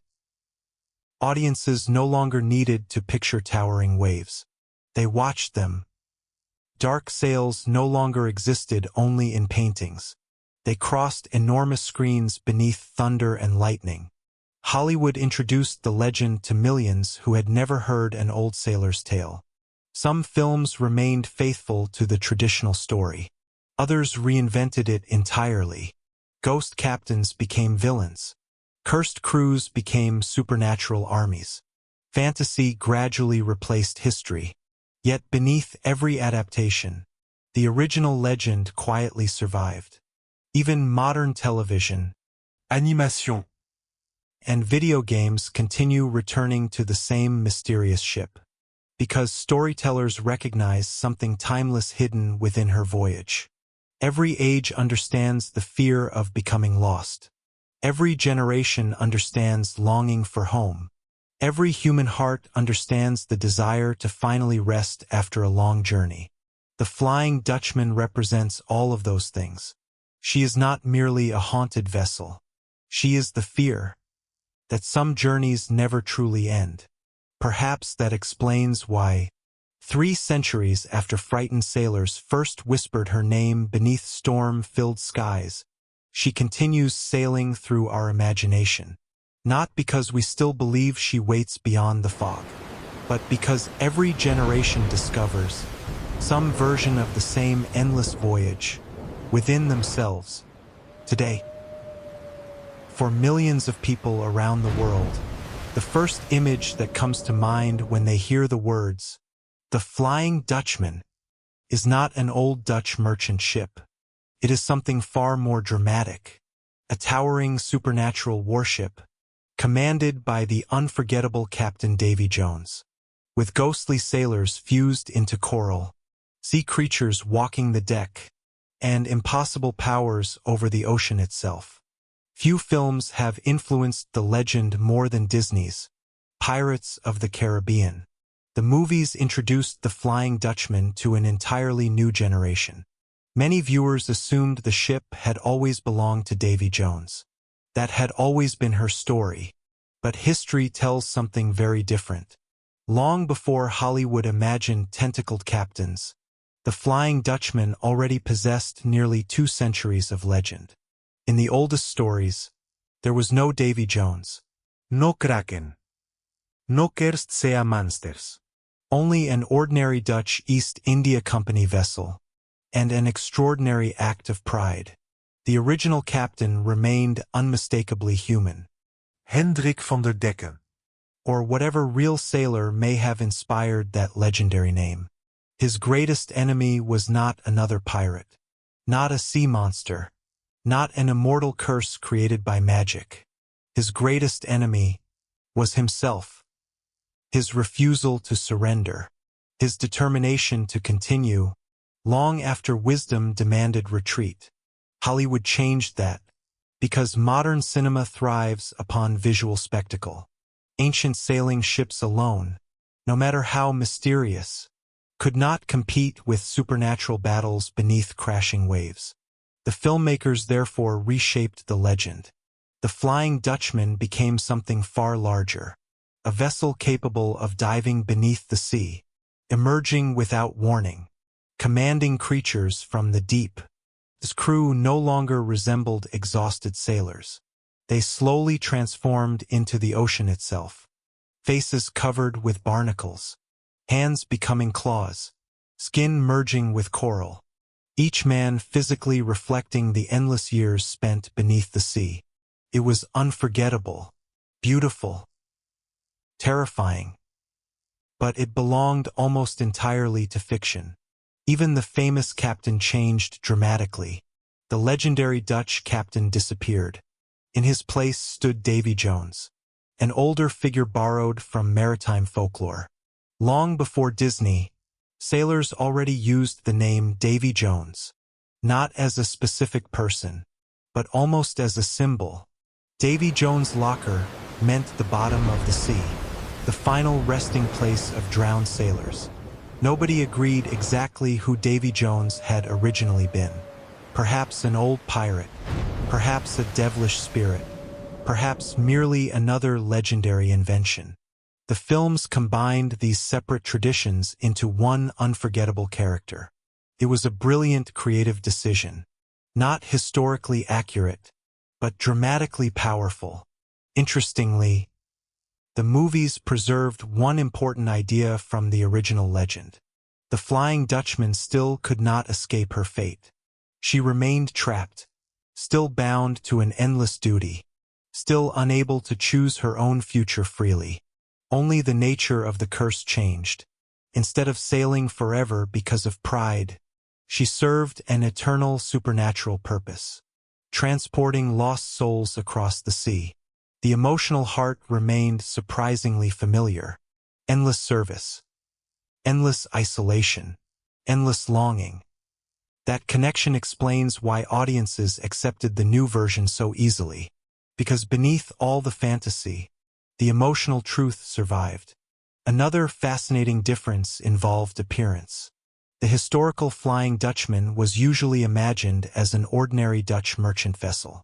Weathered, dark, old-fashioned. Nothing obviously supernatural until she appeared under impossible circumstances. Disney transformed her into something almost alive. Her wooden hull resembled ancient bones. Her sails looked torn by centuries. Even the ship herself seemed to breathe. Modern visual effects allowed filmmakers to give personality to timber, canvas, and shadow. Ironically, these dramatic changes encouraged many viewers to rediscover the original legend. After watching the films, people began asking questions. Was there really a Flying Dutchman? Did such a ship actually exist? Who was the real captain? What truly happened near the Cape of Good Hope? In that sense, Hollywood accomplished something unexpected. By changing the story, it inspired millions to search for its origins. Museums received new visitors. Maritime history gained new readers. Old legends found new audiences. Not every historian appreciated those changes. Some argued the films buried authentic folklore beneath fantasy. Others welcomed the renewed interest. After all, legends have always evolved. Every generation reshapes old stories according to its own imagination. 17th-century sailors told one version. 19th-century composers created another. 20th-century novelists added new layers. 21st-century filmmakers transformed it again. Perhaps that constant transformation is exactly why the Flying Dutchman still survives. She never remains frozen inside one century.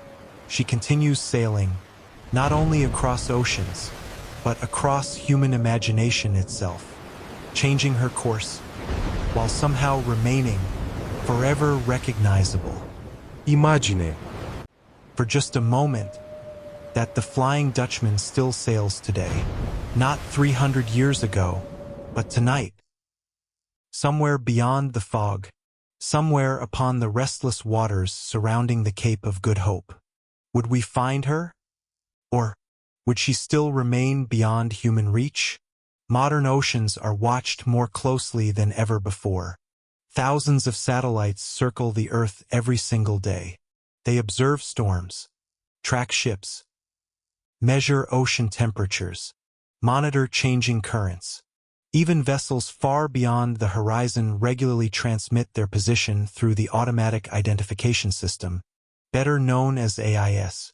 Every commercial ship larger than a certain size continuously broadcasts its identity, its destination, the speed, its exact location.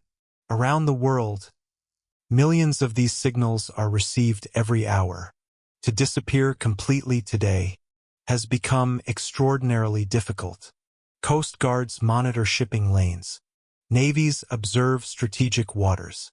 Weather satellites record enormous storms almost continuously. Search and rescue aircraft stand ready. Even ordinary cargo ships carry sophisticated radar capable of detecting vessels many miles away. Compared with the 17th century, the modern ocean seems almost transparent. And yet, it is not. Surprisingly, most of Earth's oceans remain astonishingly unexplored. More than 70% of our planet is covered by water. Yet scientists estimate that only a small fraction of the ocean floor has been mapped in high resolution. Entire underwater mountain ranges remain largely unknown. Deep trenches descend farther than Mount Everest rises above sea level. Some regions have never been visited by human eyes, only by robotic explorers. The sea still keeps secrets remarkably well. Radar itself has limitations. Heavy rain weakens radar signals. Towering waves create interference. Sea clutter. The countless reflections produced by rough water can easily hide smaller objects. Under certain weather conditions, even experienced radar operators struggle to distinguish genuine targets from meaningless echoes. Then there is fog. Contrary to popular belief, radar penetrates fog easily. Human eyes do not. A sailor standing watch might see nothing beyond a few hundred meters. Yet instruments reveal dozens of surrounding vessels. Technology extends vision, but it never creates perfection. Satellites possess their own limitations. They cannot watch every square kilometer of ocean continuously. Most pass overhead only at intervals. Hours may separate successive observations.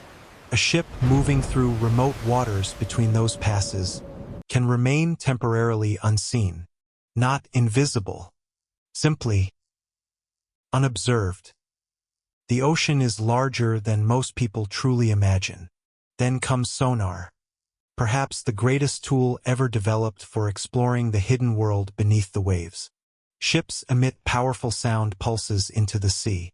Those pulses reflect from underwater objects, returning information about depth, seafloor shape, even submerged wrecks.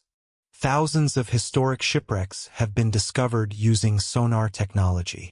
Spanish treasure ships, World War submarines, ancient trading vessels buried beneath centuries of sand.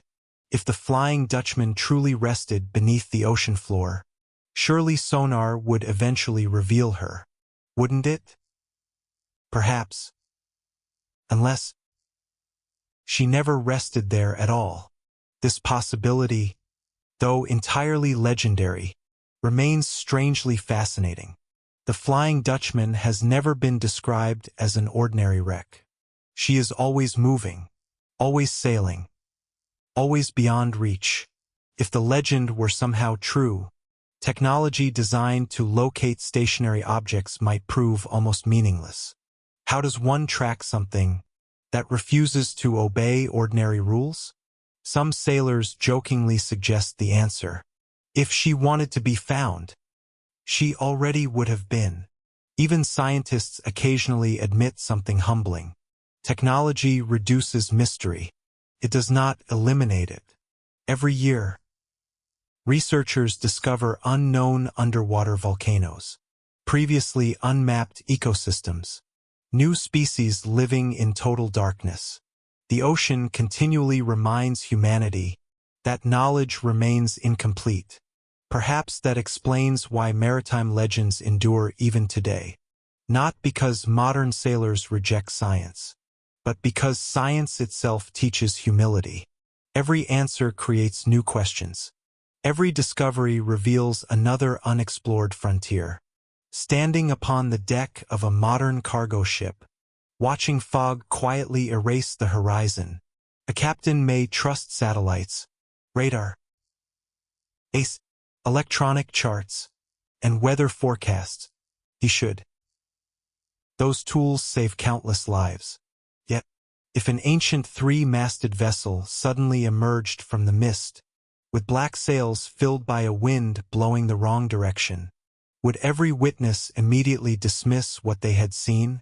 Or would they quietly remember an old legend, passed from sailor to sailor, for more than 300 years? Technology changes. Human curiosity does not. And perhaps that curiosity is the true reason the Flying Dutchman continues sailing. Long before sailors feared the Flying Dutchman, they feared the Cape itself. The legend did not create the danger. The danger created the legend. To understand why so many believed a ghost ship haunted these waters, we must first understand the sea that gave birth to the story. The Cape of Good Hope lies near the southern tip of Africa. On a map, it appears almost insignificant, a single point where one coastline bends toward another. But maps rarely reveal what truly matters. Beneath the surface, powerful ocean currents collide with astonishing force. From the west, the cold Benguela current flows northward from Antarctica. From the east, the warm Agulhas current rushes south along Africa's coastline. These immense rivers of seawater meet near the Cape, creating one of the most unpredictable marine environments on Earth. The currents twist. They collide. They separate. They create enormous whirlpools invisible from above. Even today, modern captains study these waters with great respect. For 17th-century sailors, they remained almost completely mysterious. Wind made everything even worse. Powerful westerlies, often called the Roaring Forties, circle the southern hemisphere almost without interruption. Unlike Europe, There were few mountains here to weaken them. Nothing slowed the wind. Nothing sheltered the sea. Storms traveled across thousands of miles of open ocean, gathering strength with every passing hour. When they finally reached the Cape, they arrived with tremendous energy. A captain could begin the morning beneath clear blue skies, only to face hurricane-force winds before sunset. There was little warning, little time, little mercy. The waves became legendary. Modern measurements have recorded waves exceeding 20 meters, higher than many apartment buildings. Even larger rogue waves occasionally appear. Single walls of water, towering unexpectedly above the surrounding sea. Scientists now understand how these monsters form. Several wave systems combine at precisely the wrong moment. Energy concentrates. One wave suddenly grows far beyond every other. To sailors centuries ago, such waves seemed impossible, almost supernatural. Imagine standing upon the deck of a wooden sailing ship. The horizon disappears. A wall of black water rises toward the clouds. For several terrifying seconds, the ocean itself appears to stand upright. No wonder so many believed angry spirits lived there. Visibility often vanished completely. Dense fog drifted across the water with astonishing speed. Rain reduced sight to only a few ship lengths. Night. Darkness became nearly absolute. Without moonlight, the sea and sky merged into one endless black void. Captains navigated by instinct, experience, and prayer. Rocky coastlines added another deadly threat. The southern coast of Africa hides countless reefs beneath violent surf. Strong currents could quietly push vessels closer to danger without anyone realizing it. Many captains believed they still sailed safely offshore, until breakers suddenly appeared directly ahead. By then, escape often became impossible. History remembers hundreds of wrecks scattered along this coastline. Portuguese caravels, Dutch merchantmen, British naval ships, French traders. Each vessel carried its own hopes, its own crew, its own families waiting across the ocean. Many never returned. Some wrecks have since been discovered. Others remain missing beneath shifting sand and relentless surf. To sailors, the Cape became more than a geographical location. It became a test, a place where confidence meant little, where experience helped, but never guaranteed survival. Even the greatest captains approached these waters with humility. Most did. The Dutch East India Company understood the danger well. Its records reveal constant concern over losses near southern Africa. Captains received instructions. Crews trained carefully. Ships underwent repeated inspections before departing Europe. None of it eliminated the risk, because no amount of preparation could control the weather. Many sailors developed personal rituals before rounding the Cape. Some prayed more often. Some carried small religious medals hidden beneath their clothing. Others refused to whistle aboard ship, believing whistles summoned stronger winds.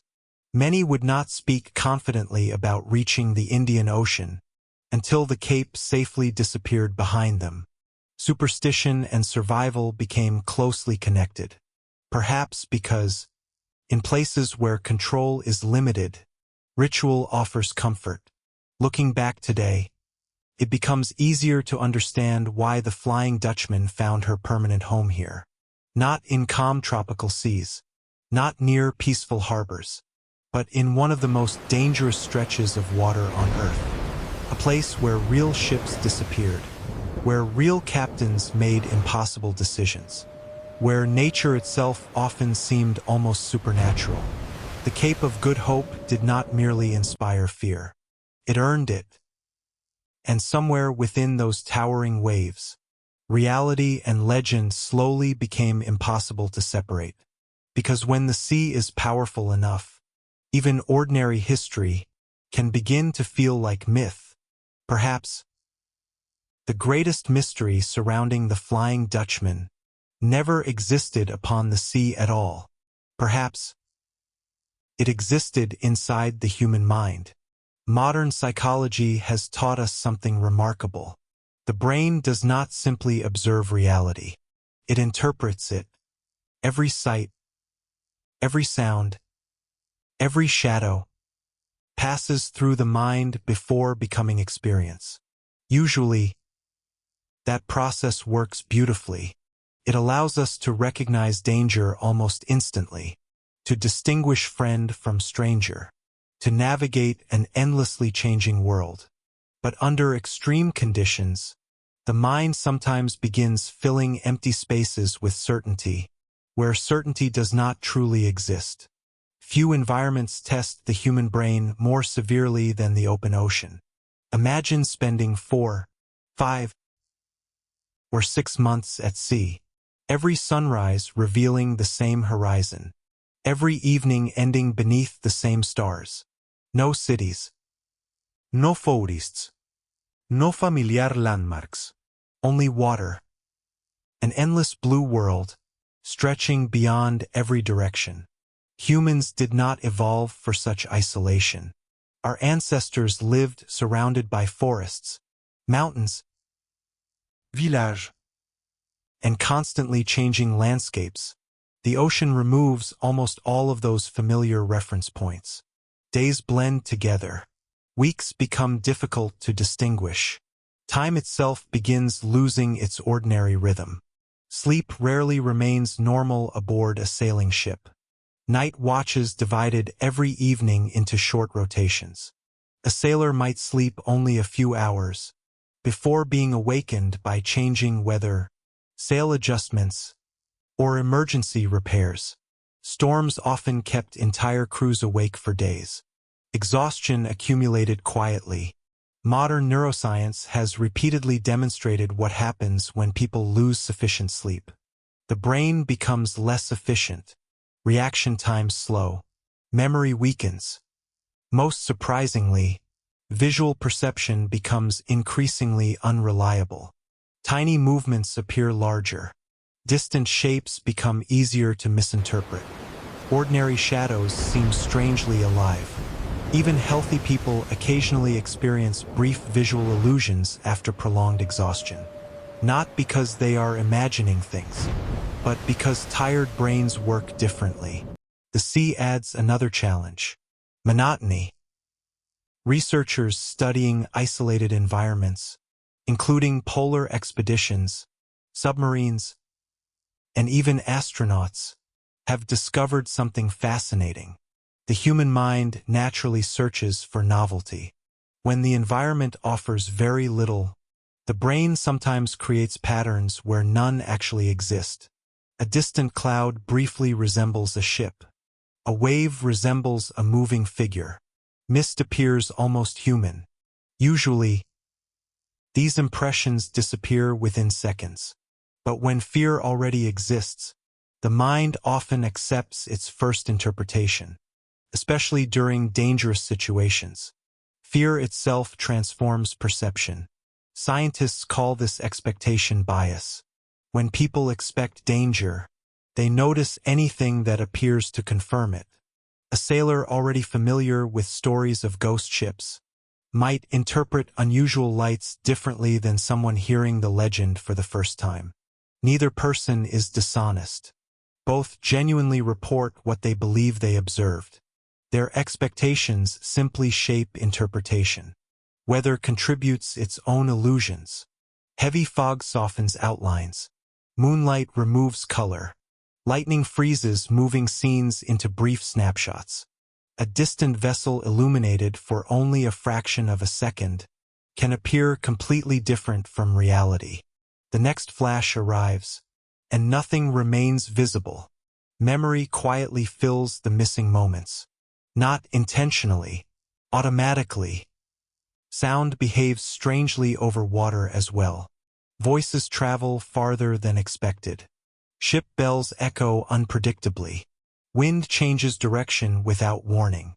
Many sailors described hearing conversations, or distant singing, long before another vessel became visible. Today, acoustic scientists understand many of these effects. Temperature layers above the sea bend sound remarkably efficiently. Yet centuries ago, such mysterious voices seemed almost supernatural. Isolation also strengthens storytelling. After weeks at sea, every conversation gains importance. Stories repeated often enough become familiar. Familiar stories become shared memories. Shared memories eventually feel almost personal.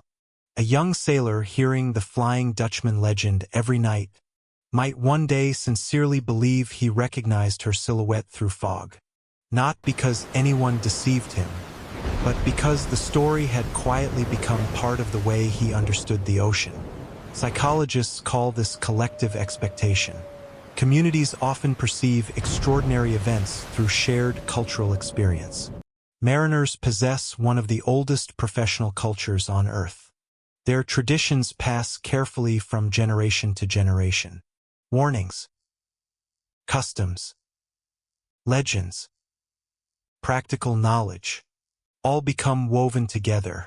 The Flying Dutchman survived partly because sailors inherited her story, long before they ever faced the Cape themselves. And yet, despite every psychological explanation, one question quietly remains. Why did so many experienced captains, men trained to observe weather, navigation, and distant vessels with exceptional precision, continue reporting remarkably similar encounters? Perhaps expectation explains everything. Perhaps exhaustion explains everything. Perhaps nature alone created every mysterious sighting. Or perhaps, very occasionally, the sea still reveals something that neither psychology nor science can completely explain. The human mind remains extraordinary. The ocean remains extraordinary. When those two vast mysteries meet, perhaps it is only natural that legends continue to sail beside them. Every legend depends upon belief, but every mystery depends upon witnesses. Not anonymous storytellers, not distant rumors, real people. Men whose professions demanded careful observation. Men who spent their lives distinguishing ordinary ships from dangerous illusions.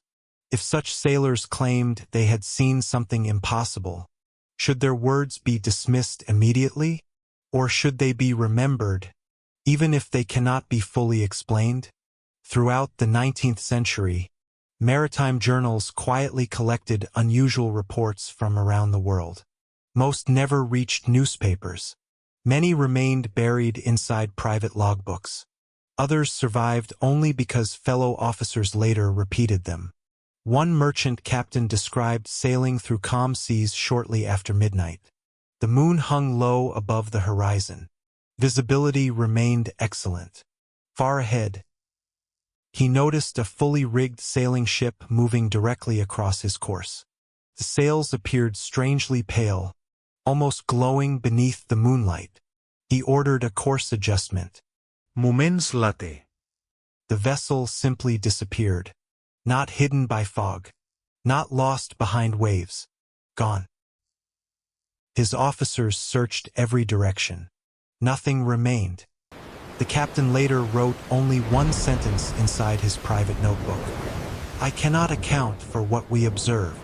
He offered no supernatural explanation, only uncertainty. Another experienced navigator described an encounter during heavy rain. Lightning repeatedly illuminated the sea. With every flash, the same old sailing ship appeared, always in exactly the same position, always facing directly toward his own vessel. Then darkness returned. The next flash revealed only empty ocean. The pattern repeated several times. Ship. Darkness. Nothing. Ship again. Nothing. The navigator admitted afterward that he had never experienced anything similar during more than 30 years at sea. One Royal Navy officer recalled an incident while escorting merchant ships near southern Africa. Visibility deteriorated rapidly. Mist surrounded the convoy. Signals echoed across the water. Suddenly, one lookout reported another vessel approaching from starboard. The officer raised his telescope. Through the shifting fog, he clearly distinguished 3 towering masts, square sails, an unusually dark hull. He immediately ordered warning signals. No reply. As the unknown ship seemed about to cross directly ahead, it dissolved into mist. No guac. No sound. No kelichen.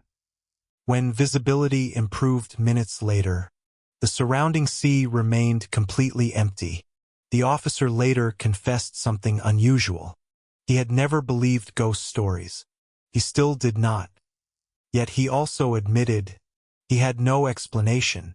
Perhaps the most intriguing accounts came from sailors who refused publicity entirely. Many spoke only after retirement. Some waited until old age. Several insisted their experiences remain unpublished until after their deaths. Why? Because professional reputation mattered enormously. Captains depended upon trust. A man publicly claiming to have seen a ghost ship risked becoming the subject of ridicule. Many preferred silence. One elderly captain reportedly told his grandson shortly before dying, "I saw her once. Only once. I hope you never do." When asked whether he truly believed the Flying Dutchman existed, he remained quiet for a long moment, then answered, "I believe that something was there, nothing more." Another retired sailor described seeing mysterious lights above an old sailing vessel during a violent storm. He insisted the lights moved independently of the ship, floating silently above the rigging, changing color between pale white and deep blue. Modern readers might immediately think of electrical phenomena, and perhaps they would be correct. Scientists now understand a rare effect called St. Elmo's fire. Electrical discharge sometimes forms around masts during highly charged storms. To frighten sailors centuries ago, the glowing blue flames appeared almost supernatural. Many interpreted them as heavenly protection. Others saw them as terrible warnings. Nature itself often seemed magical before science explained it. Still, not every eyewitness described glowing lights. Not every witness reported storms. Not every account matched perfectly. That inconsistency actually interests historians. If every story were identical, they would seem invented. Instead, each witness remembered different details, different weather, different distances, different emotions. Only the central image remained remarkably consistent. An impossibly old sailing ship, appearing where she should not, disappearing before anyone could reach her. Researchers studying eyewitness testimony remind us of something important. Memory is never perfect. Two honest people witnessing the same event often remember it differently. Small inconsistencies do not necessarily prove dishonesty. They simply reveal how human memory works. Perhaps that explains the Flying Dutchman. Or perhaps it explains only part of her story. Because even today, some experienced sailors quietly admit that every so often, far beyond ordinary shipping lanes, the sea still presents moments when certainty slips away, moments when experience offers no answers, moments when the horizon seems to hide something older than memory itself. And in those rare moments, even the most skeptical mariner may find himself remembering an old warning, passed carefully from one generation to the next. If the Flying Dutchman truly existed, why has no one ever captured undeniable proof? In an age of satellites, high-definition cameras, drones, and smartphones, shouldn't the mystery finally be over? It seems like a simple question, but the answer is far more complicated. Every year, more than 50,000 large commercial ships travel across the world's oceans. Thousands more belong to navies, fishing fleets, research expeditions, and private vessels. At any given moment, most of them are separated by enormous distances. Even the busiest shipping routes leave vast areas of open water completely empty. The ocean is not crowded. It only appears that way on maps. In reality, a ship may sail for days without seeing another vessel, especially near the southern oceans. The Cape of Good Hope remains one of the world's busiest maritime gateways.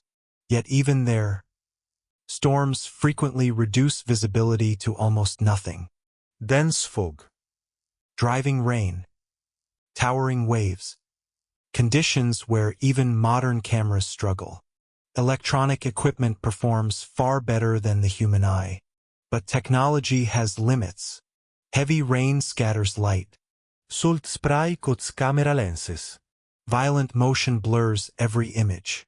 Even professional photographers often return from severe storms with surprisingly little usable footage.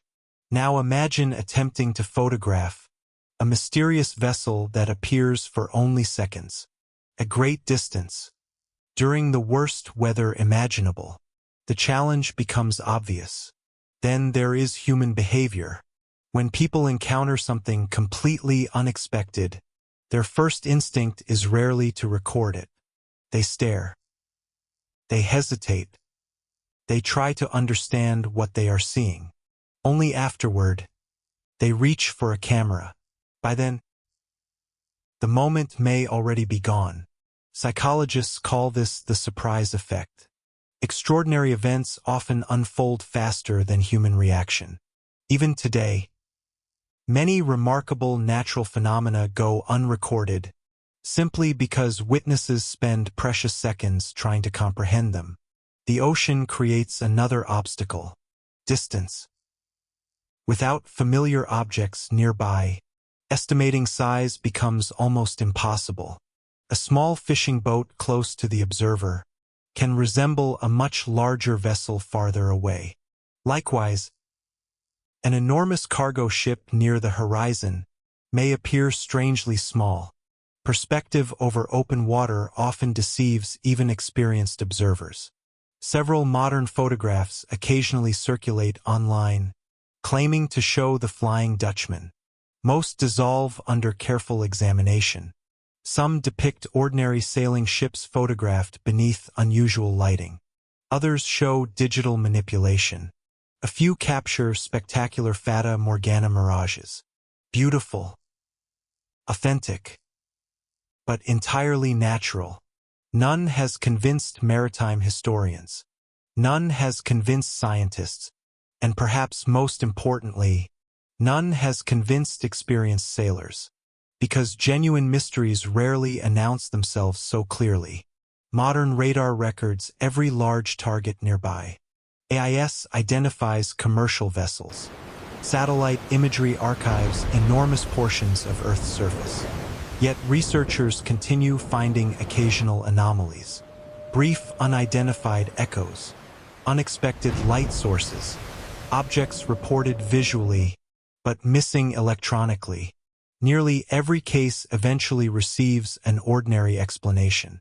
Equipment malfunction, atmospheric interference, incorrect identification.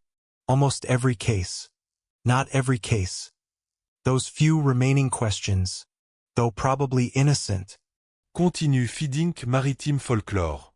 some enthusiasts suggest the Flying Dutchman somehow exists outside ordinary time. Others imagine parallel realities. Some invoke supernatural forces. Science accepts none of these ideas, because extraordinary claims require extraordinary evidence. And evidence remains absent. Still, the absence of proof does not automatically erase curiosity.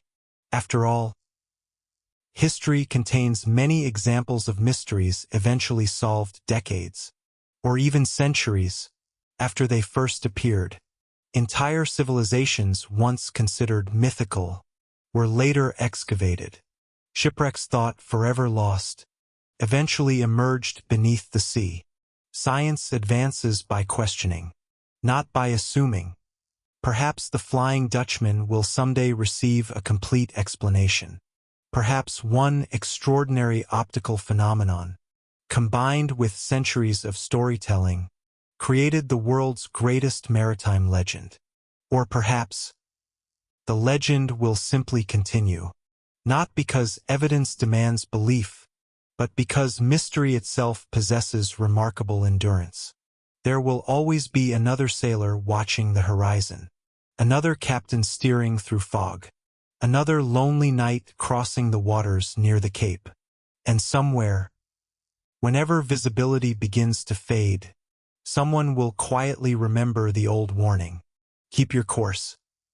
Trust your instruments, but never assume you have seen everything the sea is capable of showing. ID equals Flying Dutchman Part 22. Perhaps the most frightening part of the Flying Dutchman legend was never the ship itself. It was what sailors believed her appearance meant.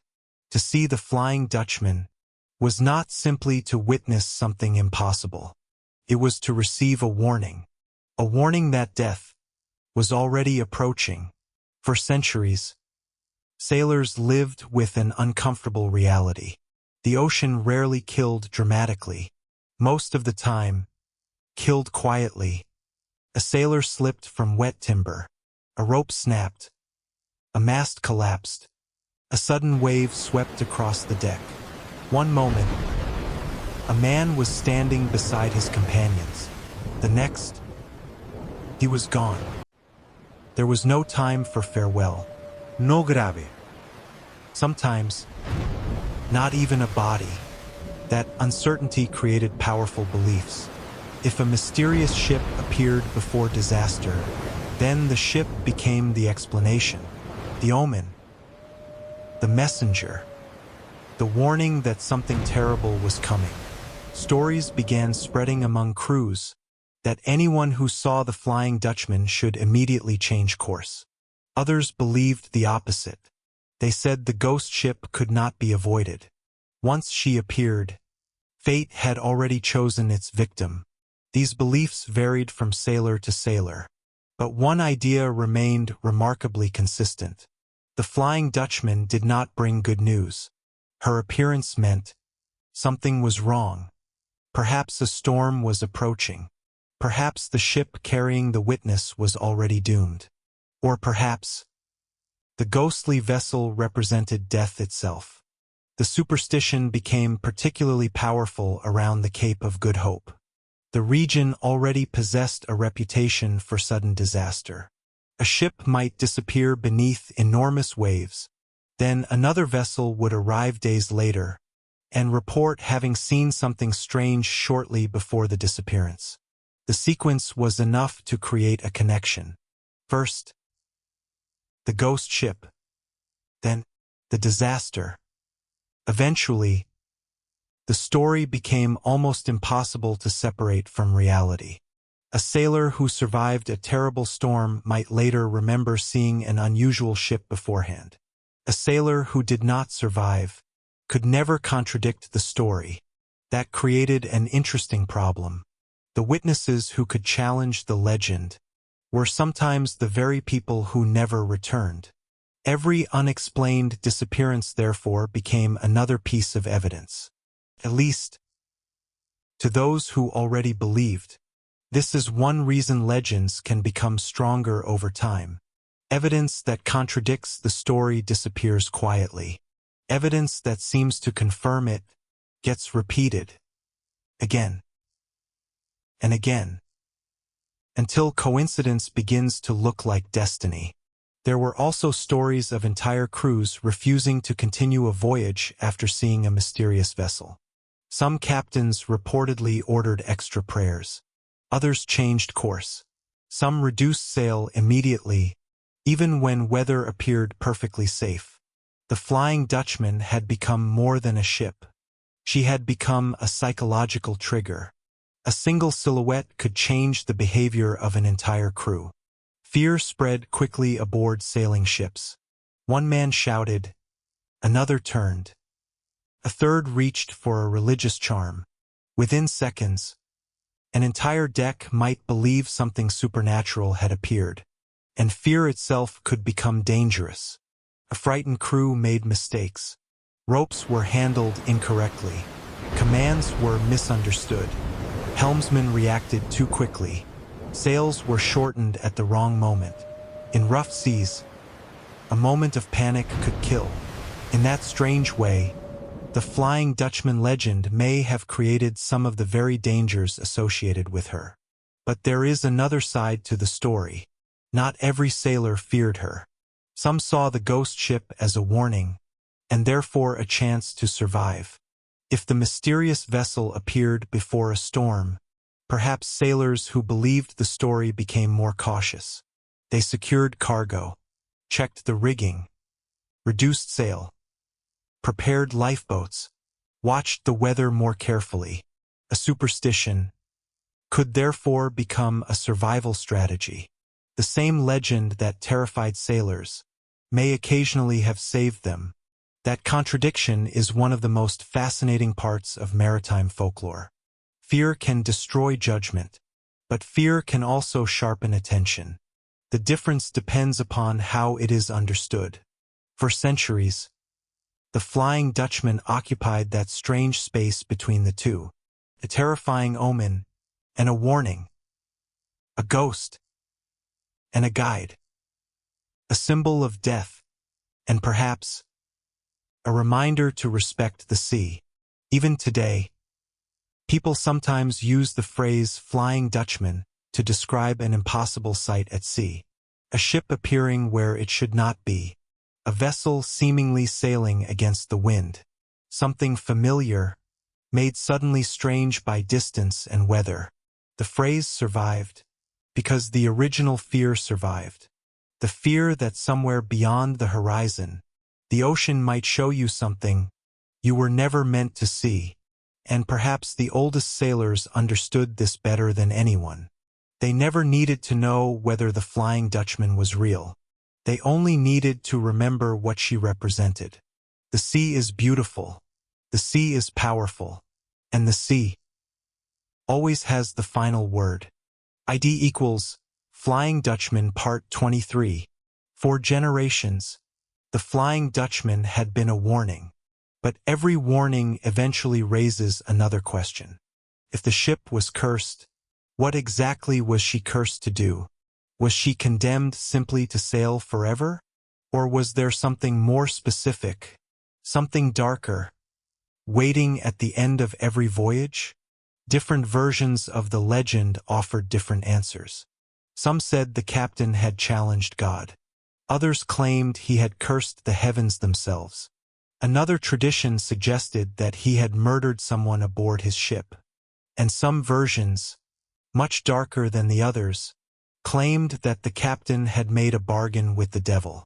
The details changed, but the punishment remained almost identical. The captain could never return home. He could never enter a safe harbor. He could never die. The ship would continue sailing, century after century. That idea transformed the Flying Dutchman from a simple ghost story into something much more disturbing, because death would have been an escape. Instead, the captain received something worse. Eternity. Imagine sailing for 100 years, without reaching land, then 200, then 3. Every storm passes, every sunrise arrives, every sunset disappears, but nothing changes. The same deck, the same sails, the same horizon, forever. For sailors living in an age when most voyages lasted only months, such a punishment was almost impossible to imagine. Yet that was precisely why it frightened them. The sea already felt endless. The curse simply made that feeling permanent. Some versions of the story claimed that the captain was allowed to communicate with passing ships. But there was always a warning. Never answer. Never accept anything from the crew. Never allow the cursed ship to come alongside, because anyone who interfered could become part of the curse. Other traditions suggested something even stranger. The Flying Dutchman could only appear at certain times. During storms, at sunrise, near dangerous coastlines, or on particular nights. The rules were never consistent, and that inconsistency may reveal something important. The legend was never one story. It was hundreds of stories. Each sailor changed something. The captain added one detail. A priest added another. A novelist created another. A composer transformed another. Eventually, all of those versions became known by one name, the Flying Dutchman. This is how folklore works. It behaves almost like the ocean itself, always moving, always changing, never remaining exactly where you first found it. One generation believes the captain is arrogant. Another believes he is tragic. Another believes he is evil. Another believes he is simply unlucky. Yet, there is one interpretation that became particularly powerful. Redemption. Perhaps the captain was not meant to sail forever. Perhaps there was a way out. Condition. Promise. A sacrifice. A person capable of ending the curse. This idea appeared strongly in later versions of the legend. The captain searches endlessly for someone who can love him faithfully. If he succeeds, the curse ends. If he fails, the voyage continues. Suddenly, the Flying Dutchman becomes more than a horror story. She becomes a story about hope. A man trapped by his own past, still searching for a future. That idea explains why artists and writers became so fascinated with the legend. Because beneath the supernatural elements, the story is painfully human. Bride. Regret. Loneliness. Fear. Hope. The desire to return home. The desire to be forgiven. Every sailor understood at least one of these emotions. And perhaps that is why the Flying Dutchman never needed to be proven real. She represented something real enough already. The fear of making one terrible decision, and then discovering that there is no way to undo it. The sea simply continues. The ship continues. Time continues. And the captain keeps sailing. Centuries later, that remains one of the darkest ideas hidden inside the legend. Not that a ghost ship exists, but that sometimes a person can become trapped inside the consequences of a single moment, for far longer than they ever imagined. The Flying Dutchman had become something larger than a ship. She had become a symbol of a journey without an ending. But perhaps the most important question remained unanswered.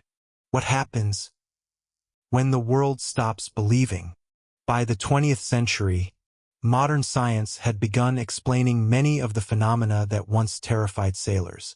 Storms could be tracked. Currents could be measured. Fog could be predicted. Ships could communicate across enormous distances. Radio replaced signal flags. Engines replaced sails. And navigation slowly moved from instinct to mathematics. The old world of sailing seemed to be disappearing. Yet, the Flying Dutchman survived. She survived because legends do not depend entirely upon belief. Sometimes, they survive because they carry an idea people are unwilling to forget. For sailors, that idea was the sea's unpredictability. For families, it was the pain of waiting for someone who might never return. For writers, it was the tragedy of endless wandering. For historians, it became a mystery sitting somewhere between evidence and imagination. And for ordinary people, it remained a story that was simply too beautiful and too frightening to disappear. Perhaps that is why every new generation gives the Flying Dutchman a different meaning. To one person, She is a ghost. To another, a metaphor. To another, a natural phenomenon misunderstood by frightened sailors. And to someone else, she is proof that the ocean still contains mysteries humanity cannot fully explain. None of these interpretations can completely erase the others, because the legend was never built from one piece of evidence. It was built from centuries, centuries of storms, shipwrecks, rumors, sightings, songs, books, paintings, and memories. One story became another, one witness inspired another, and eventually, the Flying Dutchman became almost impossible to separate from the history of the sea itself. But there is something else worth remembering. The original sailors who told these stories were not foolish. They were not primitive people incapable of understanding reality. They were highly skilled professionals. They understood wind, currents, Navigation, weather, stars, ships. They knew the ocean better than almost anyone alive today. And yet, they also understood something modern civilization sometimes forgets. Knowledge has limits. A sailor could know every star in the sky and still be surprised by a storm. He could understand every current and still lose his ship. He could read every chart and still disappear beneath a wave. The Flying Dutchman therefore represented something deeper than superstition. She represented humility, a reminder that no matter how skilled the sailor, the ocean remained larger, more powerful, and ultimately, beyond human control. That may be the real reason her story survived. Not because sailors wanted to believe in ghosts, but because they understood how easily certainty could disappear. One moment, the horizon was empty. The next, a ship appeared. One moment, the sea was calm. The next, a wall of water rose before the bow. One moment, a man stood beside his companions. The next, the ocean had taken him. The sea constantly reminded humanity that reality itself could change in seconds. And perhaps, that is why the Flying Dutchman still feels believable. Not because we have proven she exists, but because the world she represents still exists. The storms are still there. The fog is still there. The darkness is still there. The enormous empty horizon is still there. And somewhere beyond that horizon, there will always be another ship, sailing into the unknown. There is one final mystery, and perhaps it is the most important one. What if the Flying Dutchman was never meant to be solved? What if the legend survived precisely because nobody could prove it? Think about what happens when a mystery receives an answer. A strange light becomes St. Elmo's fire. A distant ship becomes a mirage. A glowing horizon becomes atmospheric refraction. A missing vessel becomes a shipwreck. One by one, the unknown becomes ordinary. But the Flying Dutchman has always lived in the space between those explanations. She exists in the moment, before certainty arrives. That moment when a sailor looks toward the horizon and cannot decide what he is seeing. Perhaps that is why the story feels different from ordinary ghost stories. The Flying Dutchman does not simply frighten people. She creates doubt. And doubt can be more powerful than fear. For centuries, sailors have stood upon decks beneath enormous skies, watching fog move across the water, wondering whether the shape ahead was real. Perhaps it was another ship. Perhaps it was a cloud. Perhaps it was light bending across the atmosphere. Perhaps exhaustion had distorted their vision. Or perhaps, for one impossible moment, they really did see something that should not have been there. We may never know.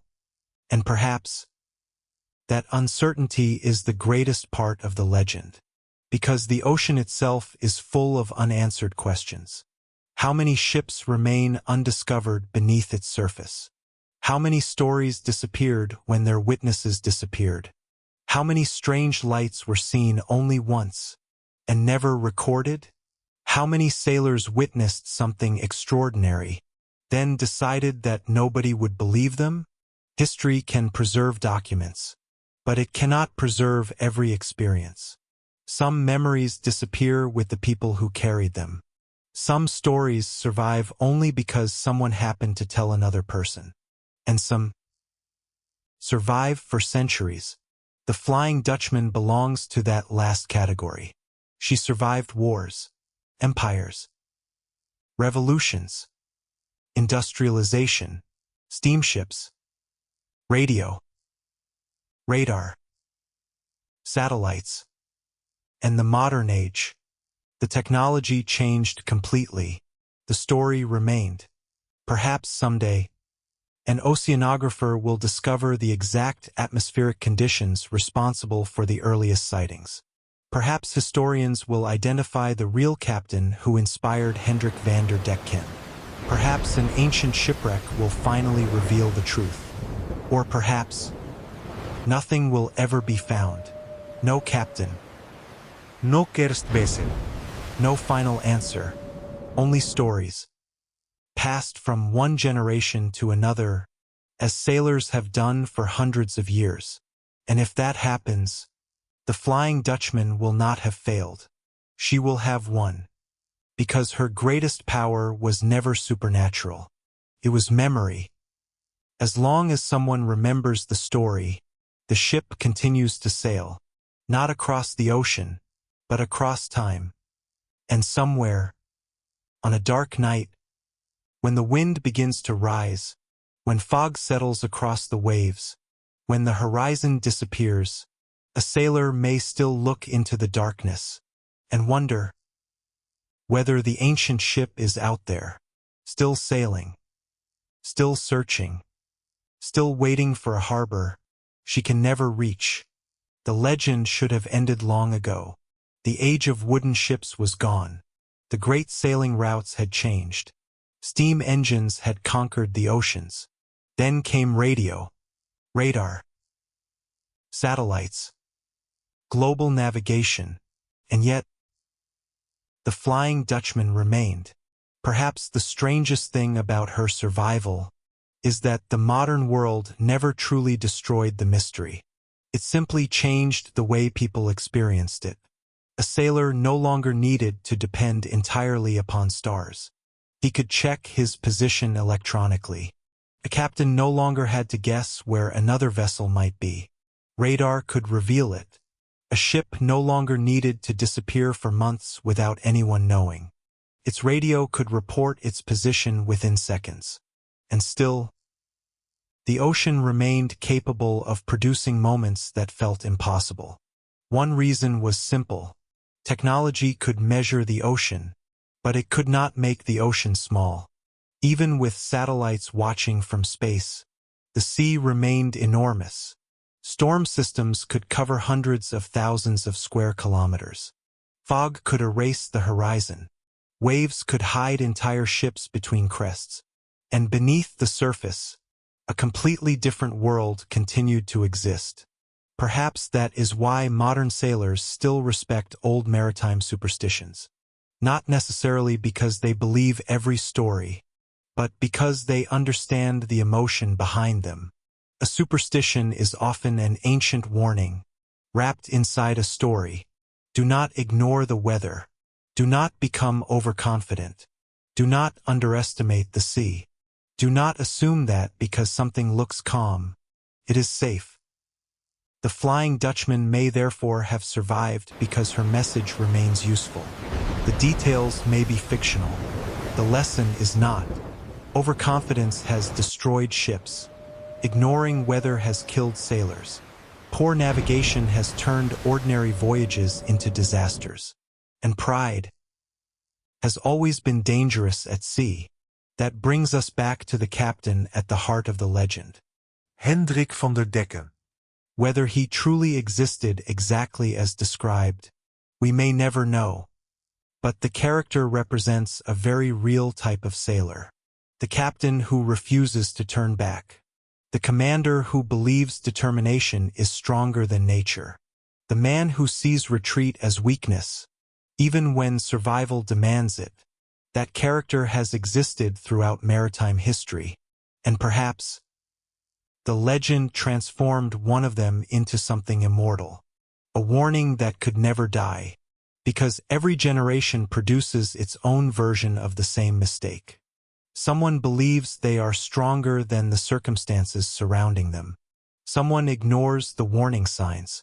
Someone continues forward when wisdom says stop. And sometimes, there is no second chance. The Flying Dutchman therefore became a story about consequences. One decision. One moment of pride. One refusal to surrender. Then eternity. It is a terrifying idea, but also a strangely beautiful one, because hidden inside the curse is a lesson about humility. The sea does not care about reputation. It does not care whether a captain is brilliant. It does not care whether a ship is powerful. The ocean treats every vessel equally. Wood, iron, steel, modern technology, ancient timber, all remain vulnerable to forces larger than themselves. Perhaps that is why, even after centuries, sailors still remember the Flying Dutchman. She reminds them that the ocean is not an enemy to be conquered. It is something to be respected. And when respect disappears, the sea has a way of reminding humanity just how small it really is. There is another reason. The Flying Dutchman refuses to disappear. She belongs to the oldest human fear of all, the fear of being forgotten. Think about the sailors who vanished at sea. Many never received graves. No final words. No farewell. No stone carrying their names. Their families waited, then waited longer, until waiting itself became part of life. For those left behind, a missing sailor was not truly dead.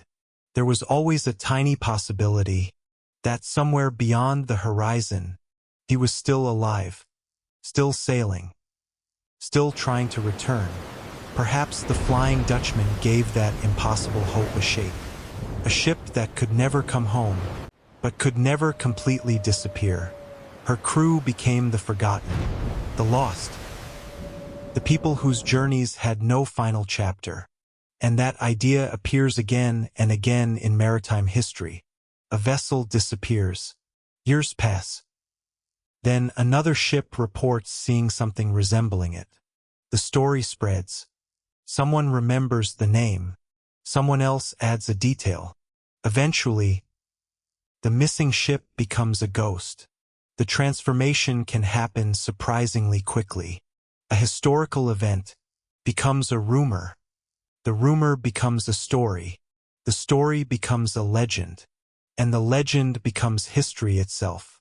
By the time later generations hear it, they can no longer separate the original event from everything added afterward. Perhaps that is exactly what happened to the Flying Dutchman. Maybe there was a real ship, maybe a real captain, maybe a real storm, maybe a real tragedy. Then, something happened that nobody completely understood. And the story grew. Each generation added another layer. Curse. A warning.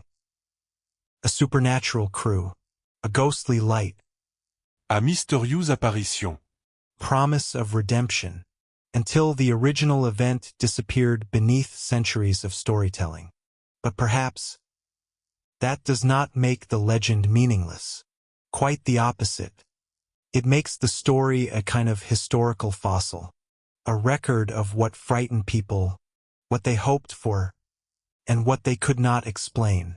The Flying Dutchman tells us how sailors understood their world. It reveals what they feared.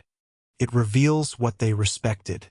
And perhaps most importantly, it reveals how desperately they wanted unexplained disappearances to have meaning.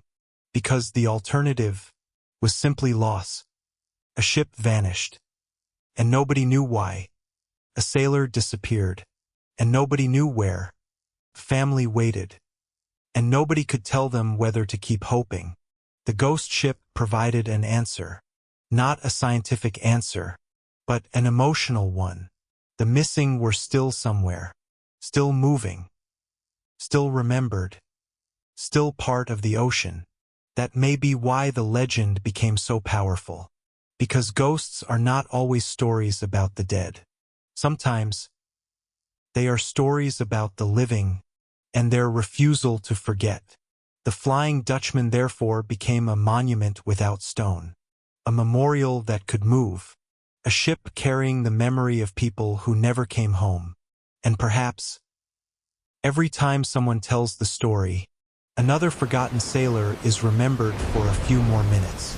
300 years later, the ship is still sailing, and the people aboard her are still not forgotten.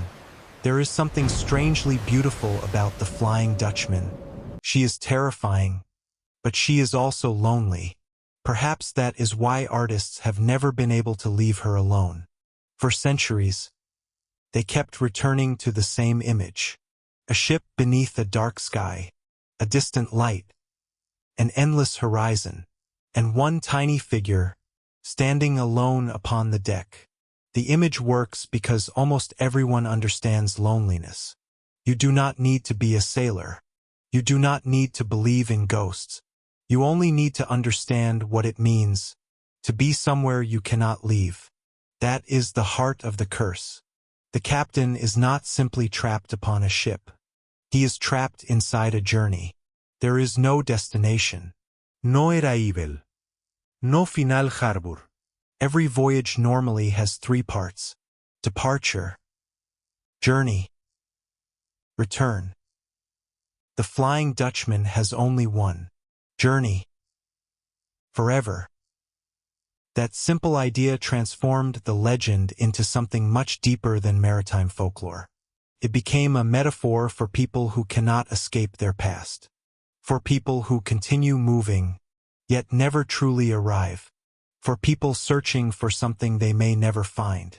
And perhaps, that is why the legend survived even after sailors stopped believing in sea monsters. Because the monster was never really the ship. The monster was endlessness. Imagine waking tomorrow and discovering that nothing had changed. The same sea, the same wind, the same deck, the same horizon. You sail west, then east, north, then south. But every direction leads back to the same endless ocean. Years pass. Faces disappear. Languages change. Kingdoms rise and fall. Yet you remain. Still sailing. Still waiting. Still remembering the life you once had. That is a punishment more terrifying than death. And perhaps, that is why the Flying Dutchman became such a powerful symbol of regret. The captain's greatest tragedy was not that he had been cursed. It was that he could never undo what caused the curse. Whatever the original story was, the message remained. Some choices cannot be reversed. Some journeys cannot be abandoned halfway.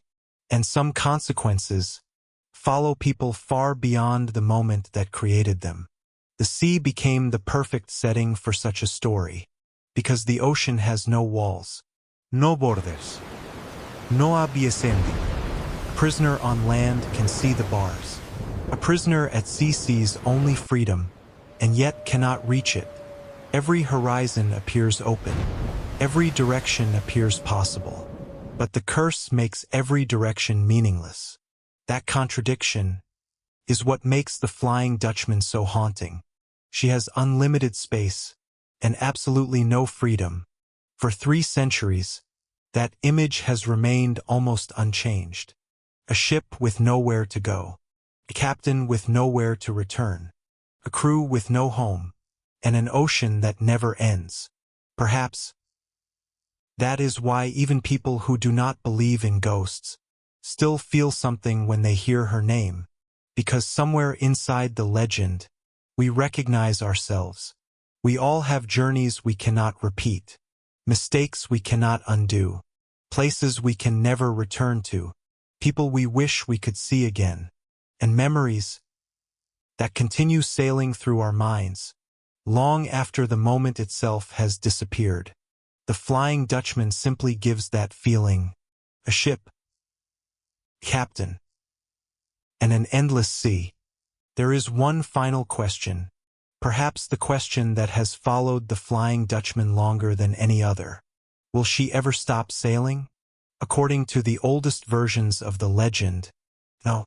The curse has no ending. The ship must continue, through every storm, across every ocean, into every generation. But later storytellers imagined something different. They imagined redemption, a way out. Un final voyage. A moment when the curse could finally be broken. That idea changed everything. Because if the Flying Dutchman could be saved, then perhaps her story was not really about punishment. Perhaps it was about hope. In the most famous romantic versions, the captain is searching for someone whose love can release him. Every 7 years, he is allowed to return to land. For a brief moment, he searches among ordinary people, looking for someone willing to remain faithful to him, even knowing what he is. If he fails, he returns to the sea. 7 more years. Then another search. Then another failure. Imagine the loneliness of that existence. You are allowed to see the world, but never belong to it. You can speak with people, but never remain with them. You can touch land, but never call it home. Every relationship has an expiration date. Every goodbye becomes permanent. And every return to the sea becomes another reminder that the curse remains. But one day, according to the later story, someone finally chooses him, not because she is forced, not because she is afraid, but because she believes he can still be redeemed. Her love becomes the one thing stronger than the curse, and the endless voyage finally ends. The ship disappears. The captain is released. The sea becomes silent. It is a beautiful ending, but historians know something important. This version is much later than the earliest legends. The original story was darker. There was little romance, little hope. Mostly fear. That transformation tells us something fascinating about human storytelling. We rarely leave old legends unchanged.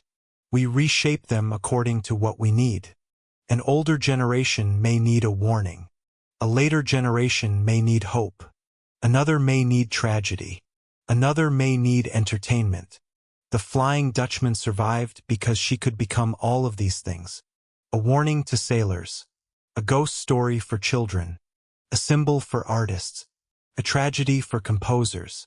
A supernatural adventure for filmmakers. And a mystery for historians. The ship changed, but never completely. Her sails remained. Her curse remained. Her endless journey remained. And above all, the ocean remained. Perhaps that is the real ending. Not the moment when the ghost ship disappears, but the moment when we realize she was never supposed to disappear, because every generation needs its mysteries. There will always be questions that remain unanswered. There will always be places where evidence ends. There will always be moments when the world seems stranger than our explanations. And whenever that happens, stories appear. The Flying Dutchman is one of those stories.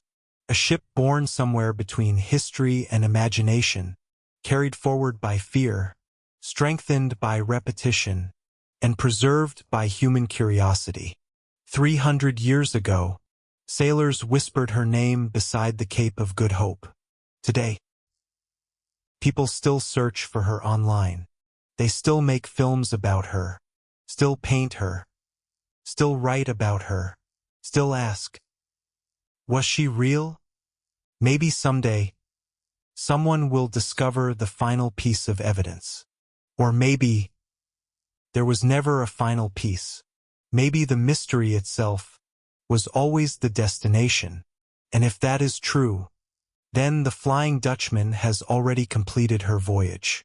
Not across the ocean, but across time. And as long as someone looks toward a dark horizon and wonders what might be hiding beyond it, she will continue to sail. For more than 3 centuries, the Flying Dutchman has remained somewhere between history and myth. A real ship, or a story built from many real ships. A real captain, or several forgotten captains merged into one. A supernatural curse, or a chain of storms, disappearances, optical illusions, exhaustion, and fear. We may never know with absolute certainty, and perhaps that uncertainty is exactly what makes the legend so powerful. Because the Flying Dutchman was never simply a story about a ship. It was a story about the sea. A world where people could disappear without explanation. Where storms could destroy everything in minutes. Where a captain could sail beyond the horizon and never return. Where families waited for letters that never arrived. Where the ocean could swallow an entire crew and leave almost nothing behind. In that world, a ghost ship made sense. It gave shape to the unknown. It gave a name to the unexplained. And it gave sailors a story they could carry with them across the darkest waters on Earth. But the legend also carried a warning. Do not challenge forces greater than yourself. Do not confuse courage with arrogance. Do not assume the sea owes you a safe passage. And never forget that every voyage has an ending, except the voyage of the Flying Dutchman. She has no final harbor, no peaceful retirement, no graveyard, no last sunrise, only the endless horizon. Perhaps that is why, even today, when modern ships cross the waters near the Cape of Good Hope, some sailors still remember her. Not necessarily because they believe she is real, but because every sailor understands the feeling behind the story. The feeling of standing alone, watching the horizon disappear into darkness, and realizing just how small one human being is against an ocean without an edge. Maybe somewhere beneath those waters, a forgotten ship really does rest beneath centuries of sand. Maybe an old captain really did curse the heavens. Maybe a strange vessel really appeared to frighten sailors, again and again, across generations. Or maybe the Flying Dutchman was created from nothing more supernatural than human imagination. A cloud, a mirage, a storm, a missing ship, a tired crew, a frightening night, and a story told the next morning. We may never separate those pieces completely. History rarely gives us perfect endings. Sometimes, it gives us fragments, a name, a date, a damaged record, a vanished ship, a story passed between strangers, and centuries later, we try to reconstruct the truth. The Flying Dutchman is one of those fragments. She belongs to the places where evidence becomes uncertain and imagination begins. But perhaps that is where the greatest mysteries have always lived. Not completely inside fact, not completely inside fiction, but somewhere between the two. So, the next time you look toward the ocean, remember the old legend. Remember the captain who never returned. Remember the ship that could never reach harbor. And remember the sailors who feared her silhouette, because they understood something humanity still understands today. The ocean is beautiful. The ocean is powerful. And the ocean keeps its secrets. Somewhere beyond the horizon, the wind is rising. The fog is moving. The waves are growing. And for one brief moment, a dark shape appears in the distance. 3 towering masts, ancient sails, a silent deck, a ship sailing against the wind. You blink, and she is gone. Was it a ship? A mirage? A shadow? A trick of the light? Or was it her? The Flying Dutchman, still sailing, still searching, still waiting, forever beyond the horizon. The story could end here, a ghost ship, an ancient curse, a mystery without an answer. But the history of the Flying Dutchman leaves us with one final problem. The more closely we examine the legend, the harder it becomes to identify a single beginning. There is no confirmed moment when the first person invented the story. No surviving document saying, "This is how the Flying Dutchman began." Instead, there are fragments. Fragments of sailors' fears. Fragments of Dutch maritime culture. Fragments of older European ghost stories. Fragments of real shipwrecks. And fragments of human imagination. Somewhere, those fragments came together, and a legend was born. The Dutch Republic of the 17th century was a nation surrounded by water. Its wealth depended upon ships. The cities depended upon trade. Its merchants depended upon voyages that crossed oceans most Europeans had never seen. The sea was not simply a place sailors visited. It was the foundation of an entire civilization. Every voyage, therefore, carried enormous meaning.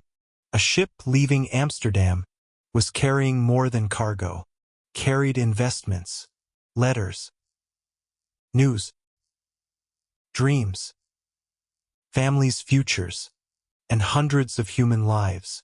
When such a vessel disappeared, the loss was enormous, but the information available to people waiting at home was often almost nothing. Weeks became months.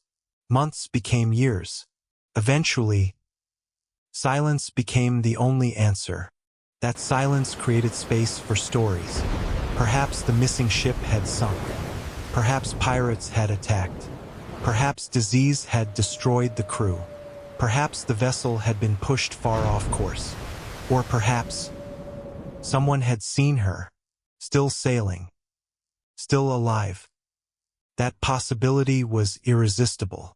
And once the idea entered the imagination, could travel faster than any ship. One sailor told another. A merchant told a priest. Priest told a writer told an audience. And the audience told another generation. Each retelling added something. Each edition made the story more memorable. Eventually, the ordinary ship disappeared. What remained was a supernatural vessel. A ship that could not die. A captain who could not return. A crew that could not escape. A voyage that could never end. And perhaps, that is the true birth of the Flying Dutchman. Not one moment, but thousands of moments. Not one storyteller, but generations of storytellers. The legend was built slowly, like a ship itself. One piece at a time. One memory at a time. One fear at a time.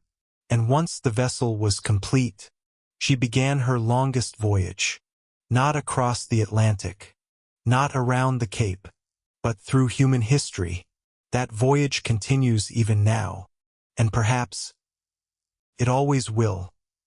The Flying Dutchman may have been born from fear, but she survived because people kept asking questions. And perhaps that is the difference between an ordinary ghost story and a legend that lasts for centuries. A ghost story asks you to believe. A mystery asks you to wonder. The Flying Dutchman has always done the second. Even today, there is no universally accepted historical record proving that the legendary ship existed exactly as the stories describe. There is no confirmed wreck. No authenticated captain's diary describing the curse. No physical artifact that can be placed beyond reasonable doubt inside the legend. And yet, there are real ships, real storms, real disappearances, real eyewitness accounts, real optical phenomena, real maritime dangers. All of those things exist, and somewhere between them, the legend found its strength. Perhaps the Flying Dutchman was created by sailors trying to explain something they could not understand. Perhaps she was created by storytellers who understood that fear makes a powerful story. Perhaps she grew from a genuine historical tragedy, then changed with every retelling. Or perhaps there was one extraordinary night, one ship, one captain, one impossible storm, and everything we know today is only a distorted echo of what actually happened.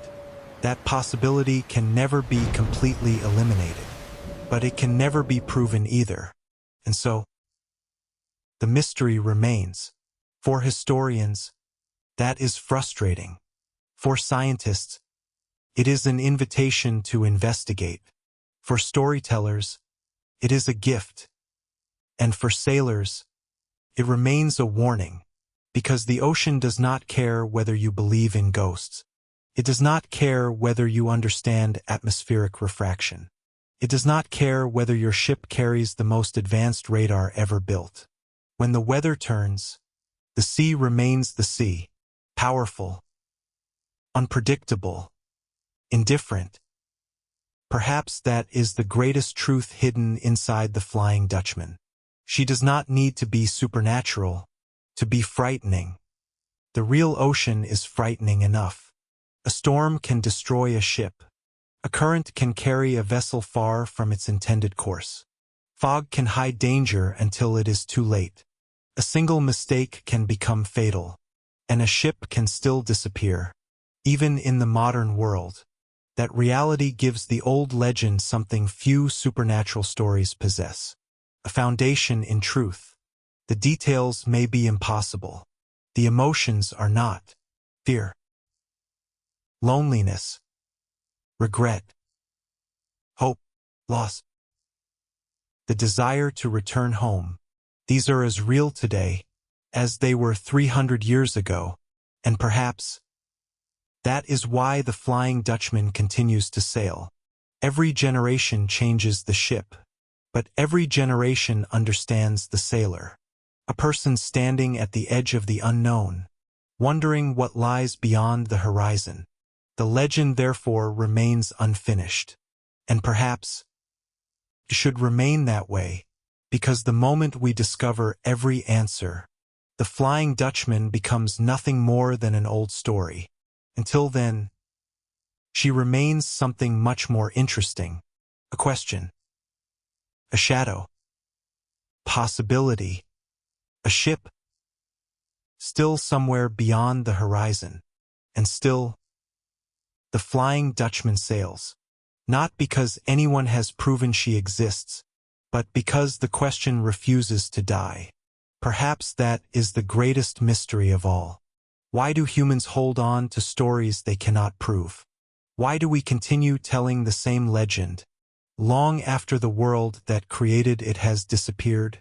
Maybe because some stories are not really about the events they describe. They are about us. The Flying Dutchman tells us what happens when a person refuses to surrender.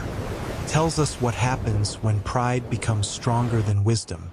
It tells us what happens when a journey becomes more important than the destination. And perhaps it reminds us that every human being eventually reaches a point where they must choose: turn back or continue forward. The legendary captain chose forward, again, and again, and again, until there was no turning back. His ship became his prison. His journey became his punishment. His determination became his curse.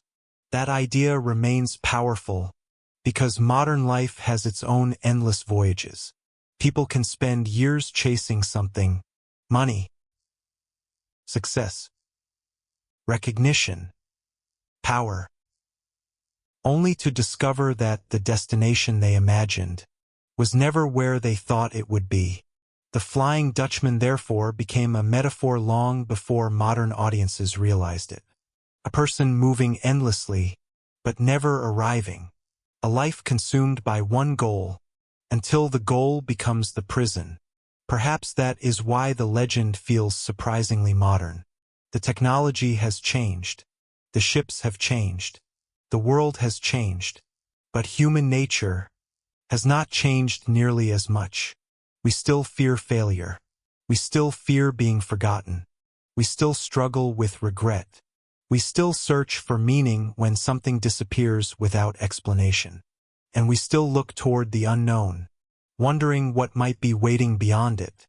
That is why, even after 300 years, the Flying Dutchman remains alive. She is not alive in the way a ship is alive. She is alive in memory, alive in books, alive in paintings, alive in music, alive in cinema, alive in the stories sailors tell. When the night is long and the horizon is empty, perhaps one day the legend will finally disappear. Perhaps future generations will stop telling it. Perhaps technology will explain every strange sight. Perhaps every historical mystery will eventually receive an answer. But until that day, there will always be another storm, another fog bank, another lonely watch, another sailor staring into darkness. And perhaps, for just 1 second, he will see something. 3 tall masts, dark sails, a silent hull, moving impossibly against the wind. He will blink. The shape will disappear. He will look again. Nothing. Maybe it was a mirage. Maybe it was another ship. Maybe it was exhaustion. Maybe it was the strange mathematics of light across the ocean. Or perhaps, for one brief moment, the oldest ghost ship in maritime history was there. Still sailing. Still searching. Still waiting. Still refusing to reach the harbor. The Flying Dutchman has crossed an extraordinary distance, not merely across oceans, but across centuries. And now, only one question truly matters. What should we believe? Should we believe the sailors? Should we believe the scientists? Should we believe the historians? Or should we believe none of them completely? Perhaps the answer lies somewhere between all three. The sailors gave us the experience. The scientists gave us possible explanations. The historians gave us the fragments of evidence. But none can completely reconstruct a night that happened hundreds of years ago, if it happened at all. And that is the problem with ancient mysteries. We were not there. We cannot stand beside the original witnesses. We cannot see what they saw. We cannot feel the wind that night. We cannot hear the waves striking their hull. We cannot know how frightened they were, or how certain they felt. We only inherit their words. And words change. Memories change. Stories change. But something remains. The image. An ancient ship, moving through darkness.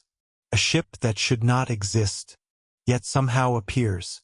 A ship without a destination. A captain without a home. A crew without a future. That image survived because it speaks to something universal. The fear of endless wandering. The fear of losing everything. The fear that some mistakes cannot be undone. But also, the hope that perhaps, even the longest journey, could eventually end. Maybe that is why the Flying Dutchman has never needed a final explanation. Her mystery is the explanation. Her uncertainty is the story. Her unanswered questions are what keep her alive. And so, the legend remains where it has always belonged. At the edge of the known world, where the sea meets the sky, where visibility becomes uncertain, where storms erase the horizon, and where a distant shape can become anything, depending on what the observer expects to see. A ship, a shadow, a mirage, a memory, or a ghost.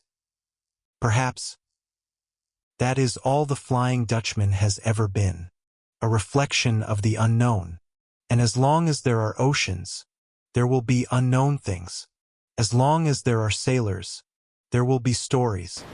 And as long as there are stories, there will always be another Flying Dutchman, another mystery waiting beyond the horizon, another impossible sight waiting for someone to look up and wonder. The legend has survived, but now we must return to the beginning, back to the ships, back to the sailors, back to the dangerous waters where the story first took shape. Because beneath every supernatural legend, there is usually something painfully ordinary. A ship leaving harbor, a crew saying goodbye, a captain checking the weather, families watching from the shore, believing they will see the same ship again. Most voyages ended exactly that way. The ship returned. The cargo was unloaded. The sailors went home. The story was forgotten. But some voyages ended differently. A storm arrived. The ship vanished. No survivors returned. No message reached Europe. No one knew exactly what happened. And somewhere, years later, a sailor claimed he had seen the missing vessel. That single statement could change everything. Perhaps the ship had been mistaken for another. Perhaps the witness had seen a mirage. Perhaps the story had been exaggerated. But once people connected the sighting with the missing vessel, a legend was born. The Flying Dutchman may therefore represent something much larger than one cursed captain. She may represent every ship that disappeared, every sailor who never came home, every family that waited, and every unanswered question left behind by the sea. That possibility makes the legend strangely tragic. Because somewhere beneath the fantasy, there may be real human lives, real names, real families, real grief. The supernatural story may have hidden their identities, but it also preserved their memory. A forgotten sailor may disappear from official history, yet remain alive inside a story told for generations. Perhaps that is the greatest gift a legend can give the dead. Not truth, not proof, but remembrance. And maybe that is why the Flying Dutchman still matters. Not because she is a ghost, but because she reminds us of the people who vanished before the modern world could record everything. The ocean has always been an enormous archive. Its pages are waves. Its records are wrecks. The stories are carried by wind. And some chapters can never be recovered. The Flying Dutchman is one of those chapters. Half history, half imagination, and completely unforgettable. So, before we leave her behind, remember the image. An old Dutch ship, far beyond the cape. 3 dark masts rising above the mist. The sails catching a wind that seems to come from nowhere. No signal. No voice. No flag. Only the distant sound of waves, and a ship continuing toward the horizon. Perhaps she is sailing toward nowhere. Perhaps she is sailing toward somewhere she can never reach. But she keeps moving, because that is what the legend demands. The voyage must continue, and as long as people remember her, it will. The Flying Dutchman has crossed 3 centuries, and yet, she has never truly reached the end of her voyage. Perhaps that is because the legend was never really about reaching an ending. It was about continuing. Continuing after loss. Continuing after failure. Continuing when every sensible reason says, turn back. That is what makes the final image so powerful. The ship disappears into the distance, but the story does not. It remains with the people who heard it. A sailor tells his son. The son tells his children. A writer records it. A composer turns it into music.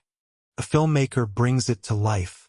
And eventually, someone thousands of miles away hears the name for the first time. The Flying Dutchman. 3 words. And an entire ocean of mystery follows them. Perhaps that is how legends become immortal. Not because they remain unchanged, but because they continue changing while preserving one central idea. For the Flying Dutchman, that idea is simple: a ship that cannot come home. And perhaps that is why the legend feels so sad. We often think of ghost stories as frightening, but the deepest ghost stories are usually about loss. Someone who cannot move on. Someone who cannot return. Someone trapped between what was and what can never be again. The Flying Dutchman is all of those things. She is the memory of a voyage that never ended. The memory of sailors who never returned. The memory of a world where the sea could erase a life without leaving a trace. And perhaps the captain is not the only prisoner. Maybe every generation that tells the story becomes part of it.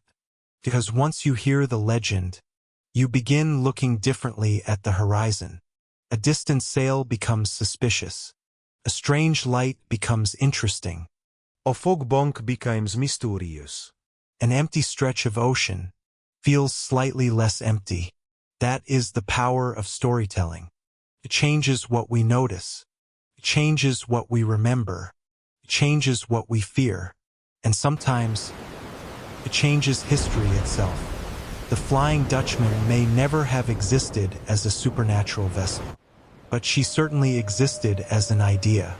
And ideas can be extraordinarily difficult to kill. Empires disappear. Languages change. Ships rot. Ports move. Maps are redrawn. But a story can survive all of them. That may be the reason the Flying Dutchman still sails. Not because she is trapped by a curse, but because we are unwilling to let her disappear.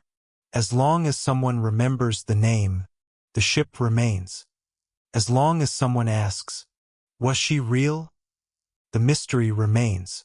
And as long as there is an ocean, there will always be a horizon.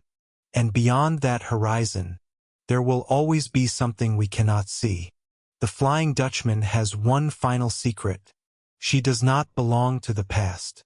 She belongs to every generation that looks into the unknown and wonders, what is really out there? 300 years ago, that unknown was the ocean. Today, the unknown is still there. We simply have better instruments, better maps, better cameras, better explanations. But no technology can remove every mystery. There will always be moments when information is incomplete. A radar contact disappears. A signal stops transmitting. A light appears where nobody expects one. A vessel vanishes beyond the horizon. And when certainty disappears, the human imagination returns. That is where legends begin. Perhaps someday, a satellite will capture an image that seems impossible. Perhaps an expedition will discover an unidentified wreck beneath the Cape. Perhaps researchers will uncover an old Dutch document containing the name of the real ship that inspired the story. And perhaps that discovery will finally explain everything. Or it may explain nothing, because even if we discover the original ship, the legend will remain. The supernatural Flying Dutchman, the eternal sailor, the cursed voyage, those belong to imagination now. History can reveal where a story began, cannot always erase what the story became. And what the Flying Dutchman became was something much larger than one vessel. She became a symbol of the sea itself. Beautiful, dangerous, unpredictable, endless. A place where humanity can travel, but never completely control. Perhaps that is why even modern sailors still respect the old stories. Not because they fear ghosts, but because they understand the lesson hidden beneath them. Never assume you know everything. Never underestimate the ocean. And never confuse confidence with control.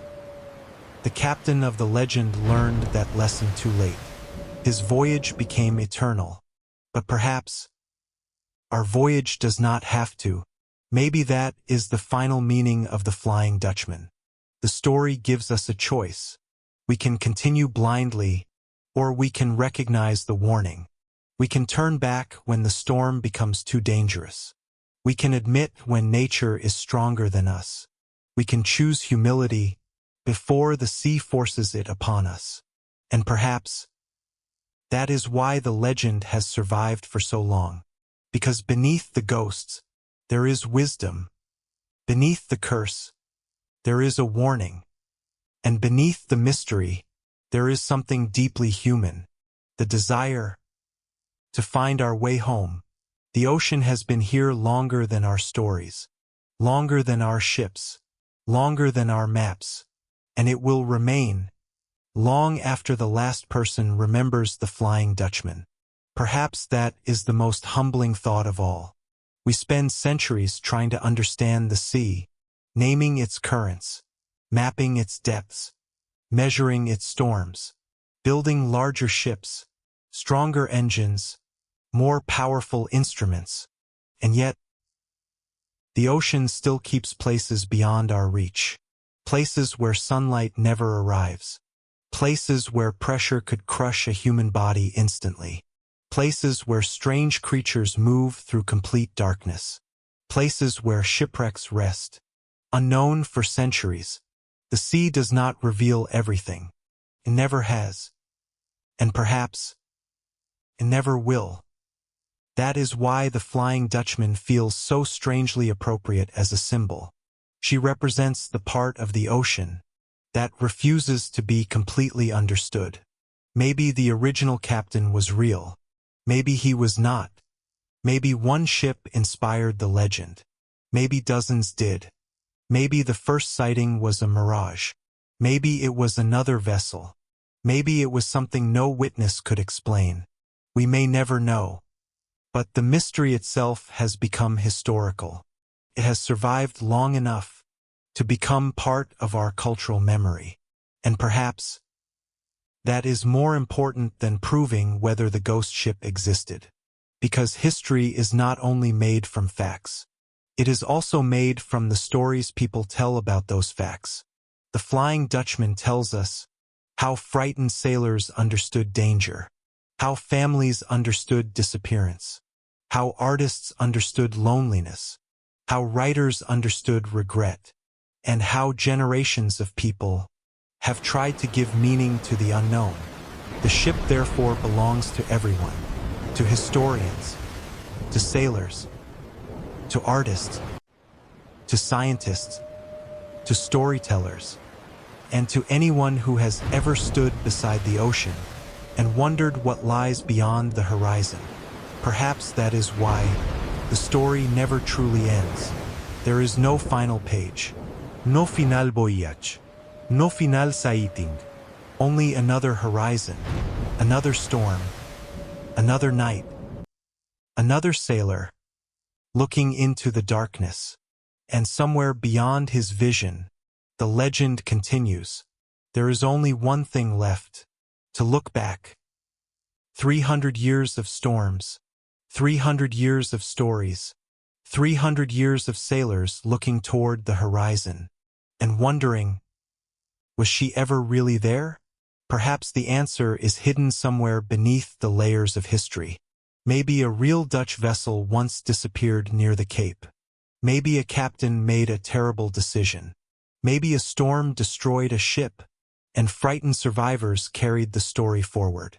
Maybe the strange sightings were caused by mirages, atmospheric refraction, St. Elmo's fire, or the simple exhaustion of sailors who had spent too long at sea. Every explanation is possible. None can completely erase the legend, because the Flying Dutchman has become something larger than the event that may have inspired her. She has become a memory of everything the ocean has taken, and everything humanity still cannot explain. A ship without a harbor, a captain without a home, a crew without a future, and an endless sea without an ending. Perhaps that is why, even after all our technology, we still tell her story. We still paint her, still write about her, still make films about her, still search the horizon. because deep inside, we know something the sailors of the 17th century already understood. There are places in this world where human certainty becomes very small. The ocean is one of them, and when certainty disappears, stories remain. So perhaps the Flying Dutchman was never meant to be found. Perhaps she was meant to remain exactly where she has always been, somewhere between the known and the unknown, somewhere between history and legend, somewhere beyond the last visible line of the horizon. And perhaps that is where she will remain, forever. There are stories that end when the final page is turned, and then there are stories that refuse to end. The Flying Dutchman is one of them. For more than 300 years, she has crossed the imagination of sailors, historians, writers, artists, and generations of people who have looked toward the sea and wondered what might be waiting beyond the horizon. Perhaps she was once a real ship. Perhaps a real captain inspired the legend. Perhaps a terrible storm, a strange light, a distant vessel, or a desperate sailor created the first version of the story.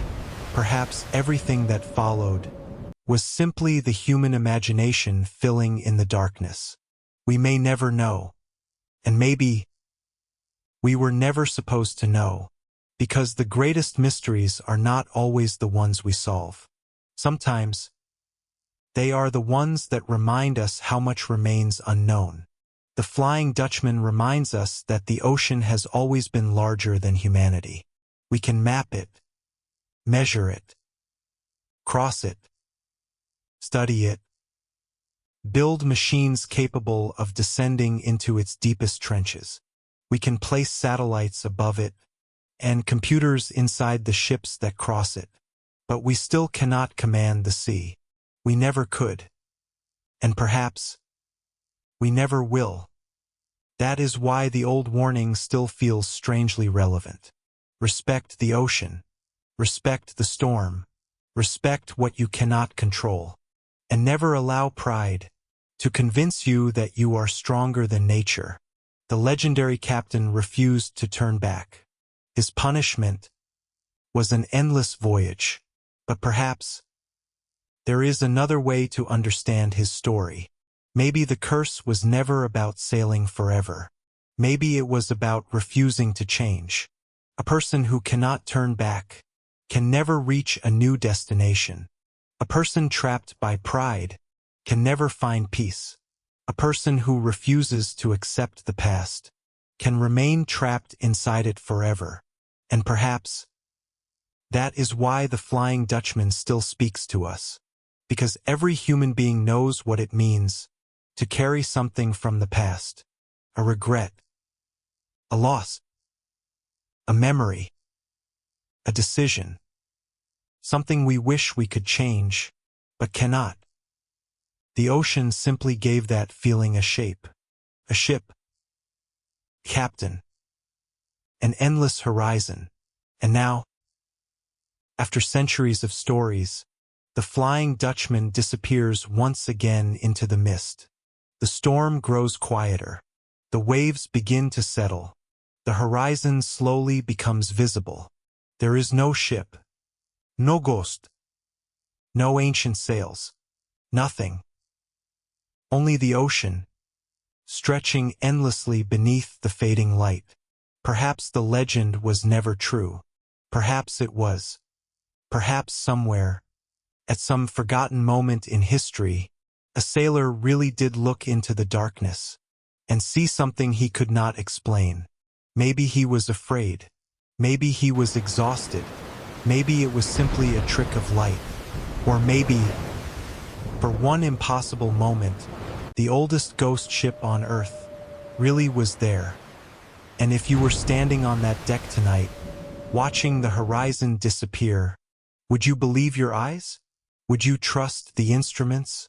Would you blame the fog? Would you tell yourself it was impossible? Or would you simply watch?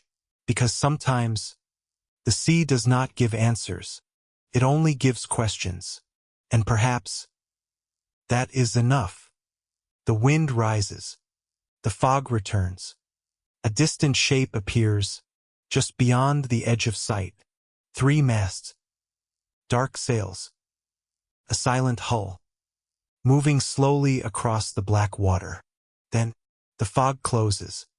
And she disappears. No signal. No guac.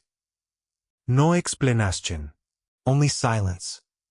The Flying Dutchman, still sailing. Still searching. Still waiting. Forever beyond the horizon. And perhaps that is exactly where she belongs. Not in a museum. Not beneath the ocean. Not inside a history book. But somewhere between reality and imagination. Between memory and myth. Between the world we understand and the world we never will. Because as long as there is an ocean, there will be a horizon. And as long as there is a horizon, there will always be something beyond it that we cannot see. And somewhere beyond that darkness, perhaps, the Flying Dutchman is still sailing.